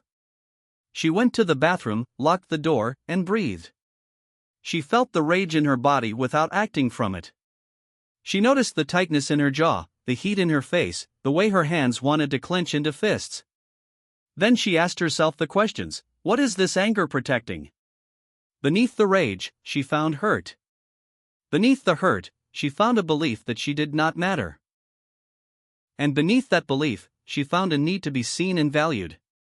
With this clarity, she returned to the conversation and said something she had never been able to say before: when you made that decision without consulting me, I felt like my input didn't matter, and that really hurts. I need to feel like an equal partner in this relationship. The conversation that followed was not perfect, but it was real. And Maria noticed something extraordinary. She did not feel the usual crushing guilt afterward because she had not abandoned herself. She had felt her feelings, understood their message, and communicated her needs without weaponizing her pain. This was emotional sovereignty in action. As you develop this capacity, you begin to notice that your emotional weather does not require anyone else to change. You can feel disappointed and still respect someone's no. You can feel hurt and still recognize that the other person was doing their best. You can feel angry and still choose a response that aligns with your values. This is freedom. Not freedom from feeling, but freedom within feeling. This emotional sovereignty creates the foundation for setting boundaries with compassion, which is one of the most transformative practices available to anyone committed to living as their highest self. Boundaries are not walls. They are not punishments or rejections. They are clarifications of where you end and another begins, articulations of what is acceptable and what is not, expressions of self-respect that actually make deeper intimacy possible. Most people struggle with boundaries because they have learned to see them as fundamentally unkind. If you were raised in an environment where your needs were treated as burdens, where setting limits was met with guilt-tripping or abandonment, where love was conditional on your compliance, then boundaries will feel dangerous. Every time you consider setting one, an old voice will whisper that you are being selfish, difficult, too much. This voice is not the truth. It is the internalized judgment of people who needed you to have no boundaries so they could avoid their own discomfort. Setting boundaries with compassion means honoring both your needs and your care for the other person. It means recognizing that clarity is kindness, that letting someone continue to cross your limits without consequence is actually a form of dishonesty, that resentment is what grows in the absence of boundaries. When you set a boundary compassionately, you are not attacking the other person. You are providing them with information about how to be in relationship with you in a way that is sustainable. Here is what compassionate boundary setting sounds like: I care about you and I also need to take care of myself. I'm not available for phone calls after 9 p.m. because I need that time to wind down. I value our friendship and I'm not comfortable lending money. I love spending time with you and I can only commit to one evening a week right now. Notice that these statements do not justify, over-explain, or apologize. They are clear, kind, and firm. The resistance you will encounter when you begin setting boundaries comes from two sources: your own internalized beliefs about your worthiness to have limits, and other people's investment in you remaining boundaryless. Both forms of resistance are valuable teachers. Your internal resistance shows you where you still believe you must earn the right to take up space. External resistance shows you who has been benefiting from your self-abandonment. Not everyone will celebrate your boundaries. Some people will be confused, others will be frustrated, and a few will be angry. This is information, not a problem. The people who respect your boundaries are the people who respect you. The people who consistently push against your boundaries are showing you that their comfort matters more to them than your well-being. This is painful to see, especially when it involves people you love, but it is also liberating. You stop wasting energy trying to make people care about your needs and instead invest that energy in relationships with people who already do. I want to share another story here, about a woman named Jennifer who discovered that her lack of boundaries was actually preventing the intimacy she desperately wanted. Jennifer was the friend everyone called in crisis, the daughter who managed her mother's emotions, the partner who sacrificed her own needs to keep the peace. She was proud of being so giving, so selfless, so available. But beneath the pride was exhaustion, resentment, and a profound loneliness. When Jennifer finally began setting boundaries, she was terrified everyone would leave. Instead, something unexpected happened. The people who had been taking advantage of her boundarylessness did fade away, and their departure hurt. But the people who genuinely cared about her responded to her boundaries with relief. Her best friend said, "I always felt guilty calling you because I knew you would drop everything, even when I could tell you were overwhelmed. Now I actually feel better asking for support because I know you'll tell me if it's not a good time." Jennifer's boundaries created the space for authentic reciprocity. She stopped performing generosity from a place of obligation and began offering genuine care from a place of choice. Her relationships became smaller in number but infinitely richer in quality. This is the alchemy of boundaries. They do not separate you from love, they separate you from dynamics that were never loving in the first place. As you strengthen your emotional sovereignty and establish clearer boundaries, you create the conditions for cultivating inner peace in daily life. Inner peace is not the absence of challenge or discomfort. It is not a permanent state of calm where nothing disturbs you. Inner peace is the deep knowing that you can handle whatever arises, that you have the resources within you to meet life as it unfolds, that your worth is not dependent on external circumstances arranging themselves according to your preferences. This kind of peace is built through practices that anchor you in the present moment and reconnect you with the essential stillness beneath your thinking mind. Meditation is the most direct path to this stillness, but it is not the only path. Any activity that brings you fully into presence, that quiets the mental chatter and opens you to the aliveness of this moment, is a meditation. Walking in nature with full sensory attention. Creating art without attachment to outcome. Moving your body with awareness. Preparing food with care and presence. These ordinary activities become portals to peace when you bring full attention to them. The key is consistency. Inner peace is not something you achieve once and then possess forever. It is something you practice, something you return to again and again, something you cultivate through repetition until it becomes the ground you stand on rather than a peak you occasionally reach. This is why establishing a daily practice is so essential. Your daily practice does not need to be elaborate. In fact, simplicity often serves better than complexity. What matters is that you show up to it every day, regardless of whether you feel like it, regardless of how busy you are, regardless of whether you can immediately perceive its benefits. The practice itself is the point. The showing up is the transformation. Here is a practice you can begin today that will support you in cultivating inner peace, the morning grounding ritual. Before you reach for your phone, before you engage with the demands of the day, before you allow the external world to set the tone of your consciousness, you take 10 minutes to arrive in yourself. Sit in a comfortable position. Close your eyes. Take 3 deep breaths, making the exhale longer than the inhale to signal safety to your nervous system. Then bring your awareness to your body.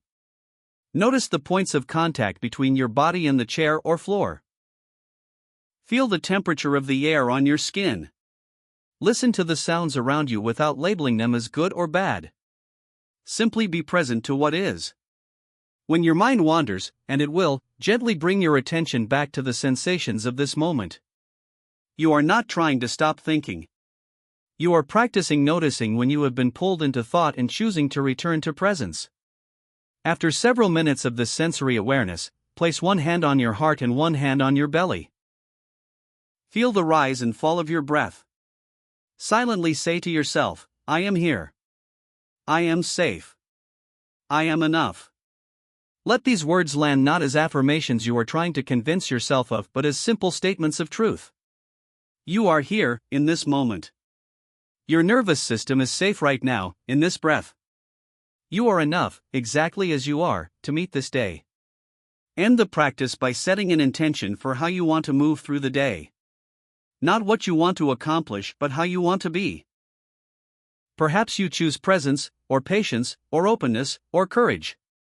Hold this intention lightly, not as another item on your to-do list but as a North Star that can guide your choices when you find yourself at crossroads throughout the day.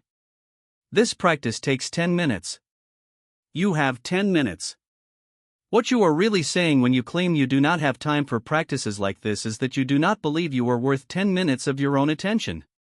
But you are. You are worth the time it takes to ground yourself, to connect with your body, to remind yourself of your inherent worth before the world starts making demands. As you continue this practice day after day, you will notice that the peace you touch in those 10 minutes begins to infuse the rest of your day. You will find yourself pausing before reacting, breathing before responding, returning to your body when anxiety tries to pull you into catastrophic thinking about the future. The peace becomes portable, accessible even in the midst of chaos. But let us be clear, cultivating inner peace does not mean you will never feel disturbed. You will still feel anger, grief, fear, frustration. The difference is that these emotions will move through you rather than define you. You will have a stable center that can hold the full range of human feeling without fragmenting. This is emotional maturity. This is what it means to be fully human while also touching something eternal within yourself. To sustain this transformation long-term, you need practices that reinforce self-love even when, especially when, you do not feel particularly lovable. Self-love is not a feeling you wait to arrive. It is a practice you commit to regardless of how you feel. It is treating yourself with kindness when you have made mistakes. It is speaking to yourself with the same gentleness you would offer a frightened child. It is meeting your own needs without apology or justification. One practice that powerfully reinforces self-love is the practice of self-compassion, which has 3 components according to researcher Kristin Neff: self-kindness versus self-judgment, common humanity versus isolation, and mindfulness versus over-identification. Let me break these down in practical terms. Self-kindness means responding to your own suffering with warmth rather than criticism. When you make a mistake, instead of the harsh internal dialogue that says you are stupid or inadequate, you pause and ask, what do I need right now? How can I support myself through this? You speak to yourself as you would speak to someone you love who is struggling. Common humanity means recognizing that imperfection and struggle are part of the shared human experience, not evidence of your personal inadequacy. When you fail or fall short, instead of feeling isolated in your deficiency, you remember, this is what it means to be human. Everyone struggles. Everyone makes mistakes. I am not alone in this. Mindfulness means being present with your pain without exaggerating it or suppressing it. When you are suffering, instead of spiraling into catastrophic thinking or numbing out entirely, you simply acknowledge, this is painful right now. I am having a hard time. You hold your experience with balance, neither drowning in it nor denying it. Practice these 3 components together. The next time you are struggling, place your hand on your heart and say, this is a moment of suffering. Suffering is part of life. May I be kind to myself in this moment. May I give myself the compassion I need? Feel the words in your body. Notice what happens when you offer yourself tenderness instead of judgment. Another practice that reinforces self-love is the practice of celebrating yourself, which most people are terrible at. We have been conditioned to deflect compliments, minimize our achievements, and focus relentlessly on what we have not yet accomplished rather than acknowledging what we have. This constant focus on deficiency erodes self-love. It tells your nervous system that nothing you do is ever enough. Begin acknowledging your wins, especially the ones that seem small or obvious. You got out of bed when depression made it feel impossible. You set a boundary even though your hands were shaking. You chose vegetables over numbing out with sugar. You asked for help instead of suffering in silence. These are victories. Write them down. Speak them out loud to yourself in the mirror. Let yourself feel proud. The resistance to celebrating yourself often comes from fear of arrogance or from a belief that acknowledging your goodness will make you complacent. But genuine self-acknowledgement does not breed arrogance. Arrogance comes from insecurity, from needing to prove your worth because you do not actually believe in it. True self-love is humble because it does not need to prove anything. It simply knows. And far from breeding complacency, celebrating yourself creates momentum. It reinforces the behaviors you want to continue. All of these practices, the morning grounding ritual, the sacred pause, the compassionate boundary setting, the self-compassion and self-celebration, these are the practices that allow you to embody your transformed identity. Embodiment is the final and most essential element of living as your highest self. It is not enough to intellectually understand these concepts or to practice them occasionally when you remember. They must become who you are, how you move, what you naturally do without thinking. Embodiment happens through repetition. You practice the pause until pausing before reacting becomes automatic. You set boundaries until honoring your limits feels more natural than abandoning them. You speak kindly to yourself until self-compassion becomes your default inner voice. This takes time. It takes patience. It takes showing up to the practice even when you do not see immediate results. But here is what most people do not tell you about embodiment: it is not a linear process. You will have days when you feel fully aligned with your highest self, when self-love flows effortlessly, when boundaries feel natural and inner peace is your ground. And you will have days when you revert to old patterns, when you abandon yourself, when you speak to yourself with cruelty, when anxiety hijacks your nervous system. Both types of days are part of the process. The embodiment is not about never falling back into old patterns. It is about how quickly you notice and how compassionately you return. Each time you catch yourself in an old pattern and choose differently, you are deepening the embodiment. Each time you fall and get back up without drowning in shame, you are strengthening your transformed identity. I want to tell you about Michael, a man who spent years working on himself, doing therapy, reading books, attending workshops, practicing meditation, and still felt like he was failing at transformation because he kept encountering the same triggers, the same fears, the same patterns. He thought embodiment would mean he would be beyond these struggles. Instead, he was still getting activated by his mother's criticism, still feeling the familiar panic when his partner needed space, still sliding into old stories about his inadequacy. What Michael eventually understood was that embodiment is not about transcending your humanity. It is about meeting it with increasing wisdom and compassion. Yes, he still got triggered by his mother, but he now noticed it happening and could choose not to react from that triggered place. Yes, he still felt panic when his partner needed space, but he could now soothe his own nervous system rather than demanding his partner regulate him. Yes, he still had moments of feeling inadequate, but he no longer believed those feelings were facts. This is what embodied transformation looks like. Not perfection, but presence. Not the elimination of difficulty, but the capacity to meet difficulty differently. Not a life without pain, but a self that can hold pain without fragmenting. You are not trying to become someone new.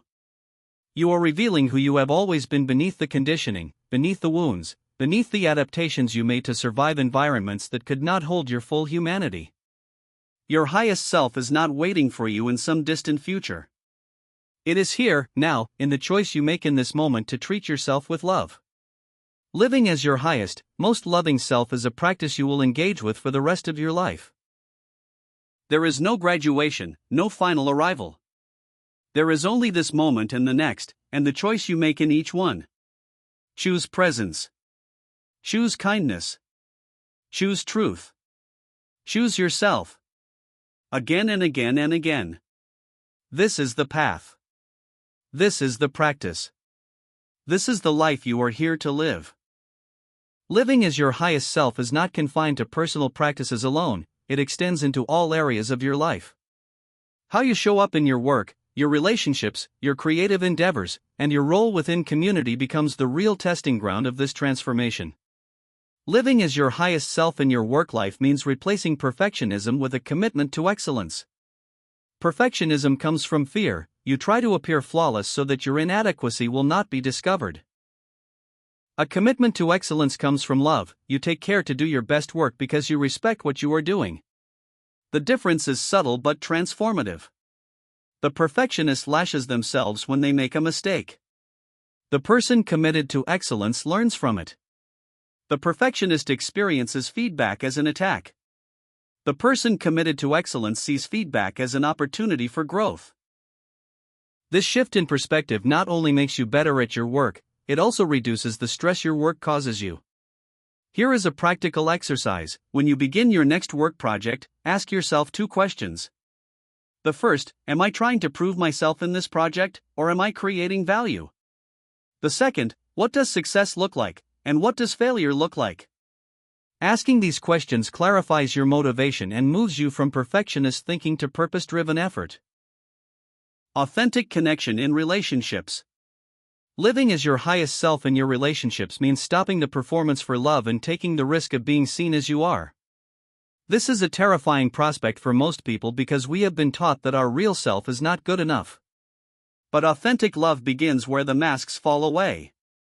If you find yourself constantly editing yourself in a relationship, softening your emotions, minimizing your needs, adjusting your opinions, you are abandoning yourself. And when you abandon yourself, you cannot feel loved because the real you is not present. What they love is the performance you have created. Authentic connection requires the courage to tolerate the possibility that you may not be right for someone else. And that courage comes from your love for yourself. You know it is better to be real for the right person than to be right for the wrong person. There was a woman named Sarah who had always played the cool girl in her relationships. She never demanded too much, never showed jealousy, was always easygoing. Her partners loved her for this, until the real person beneath the performance would eventually explode. Her relationships ended either in Sarah's suppressed rage or in her partner's realization that they never really knew who Sarah was. When Sarah learned to set boundaries and express her real feelings, she lost some people. But the people she lost were the people she had to abandon herself to accommodate. The ones who remained actually loved her because there was finally something real to love. Creative expression and authenticity. Living as your highest self in your creative work means the freedom to express what is inside you without worrying about what others will think. Every artist, every writer, every creative person faces the terrible question, is this good enough? Will it be liked? Is it valuable? These questions sterilize the creative process because they orient you outward, making you dependent on an audience's approval. To create as your highest self means asking instead, is this true? Does this express something within me? Does this serve what is trying to be created? Value is measured by resonance, not popularity. Something that comes from within you will resonate with someone in the world. When you try to create resonance for everyone, you create real resonance for no one. When you stay true to yourself, you attract people who vibrate at your frequency.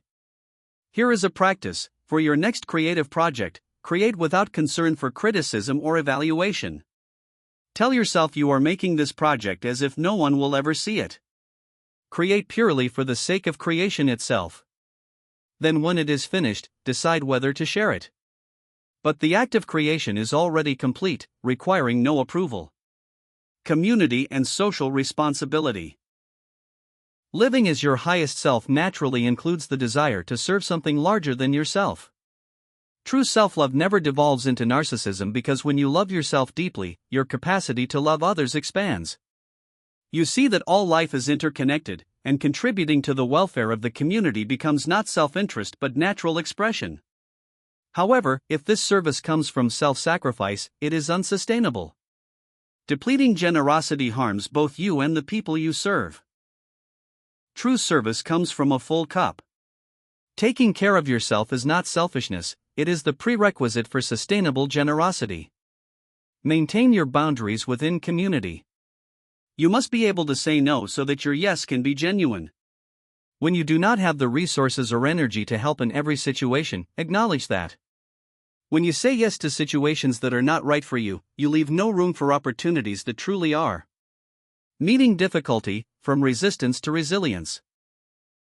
Sustaining your transformation does not mean life will stop presenting you with challenges. You will still experience losses, disappointments, betrayals, and pain. The difference is that you now meet these challenges with resilience rather than resistance. Resistance assumes something that should not be is happening. It assumes you have been wronged, that this should not be happening to you. This stance puts you at war with your pain and prolongs it. Resilience, on the other hand, acknowledges that this difficulty is here and asks, "This is real. What can I do now?" There was a man named David who was completely devastated when he lost his job.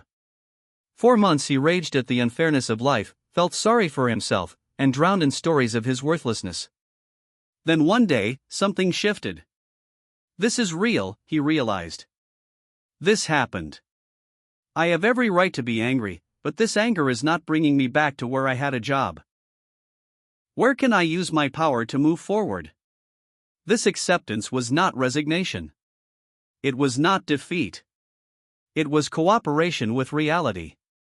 David began learning new skills, explored a business idea he had been postponing for years, and within 6 months had a more fulfilling career than before. Did he think losing his job was a gift? No. But he had chosen to work with the situation rather than resist it, and that choice changed everything. Relating to your future self. A powerful aspect of living as your highest self is developing a conscious relationship with your future self. Most people make decisions based on what their present self wants: immediate comfort, instant gratification, short-term escape. But a truly transformed person makes choices that also consider their future self. This does not mean denying pleasure or not living in the present. It means acknowledging that part of the present is where you are going. You can ask yourself, will myself 6 months from now thank me for this choice? This perspective is especially powerful when you face difficult decisions. It enables you to do things that do not reward you immediately but serve your long-term well-being. Exercising, having hard conversations, quitting your job, ending the relationship, going to therapy, these are choices that are difficult now but are gifts to your future self. Here is a practice. When you face an important decision, close your eyes and imagine yourself 1 year from now. What is this future self telling you? Which choice does it wish you had made? Make your decision from this future wisdom. Spiritual commitment extends into every area of life. The deepest way to sustain your transformation is to integrate your spiritual practice into every aspect of your life. This does not mean you must follow a religion, but it does require connecting with something beyond yourself. Whether through nature, art, human connection, or traditional spiritual practice. This connection provides perspective. When you are suffering, it reminds you that you are not only your suffering. When you are lost, it reminds you that meaning is always present, you just need to see it. When you are alone, it reminds you that you are never truly alone. Daily spiritual practices can be simple: watching the sunrise, keeping a gratitude journal, taking a walk, lighting incense, praying, meditating. What matters is consistency. These practices teach you to regularly look beyond yourself, to recognize the sacred within the ordinary. The final word: every moment is a choice. The most important thing I can tell you at the end of this long journey is this: transformation is not a destination, it is a practice. You will never be finished. You will never arrive at a point and say, "There, now I am completely transformed and I no longer need to make effort." And this is wonderful news. Because it means every moment offers a new choice. If you abandoned yourself yesterday, you can choose yourself today. If you fell back into an old pattern this morning, you can return to the new path this afternoon. Your choice in one moment does not determine your choice in the next. Every moment is a chance to refresh, to begin again, to choose again. Living as your highest self means making this choice again and again. Choosing love. Choosing truth. Choosing courage. Choosing yourself. Without judgment, with patience, with compassion. Practice. Fall. Practice again. Return with compassion. Each choice makes the next one slightly easier. Each choice deepens the embodiment. Each choice brings you home not to someone you have never been, but to who you have always been. You have come this far. That took courage. It took pain. It took commitment to growth. Honor yourself. Celebrate how far you have come. And know that the path continues. Each step inviting you to love yourself more deeply, to live more fully, to be more real. The journey is yours. The choice is yours. The life is yours. And what you have always been is worth living.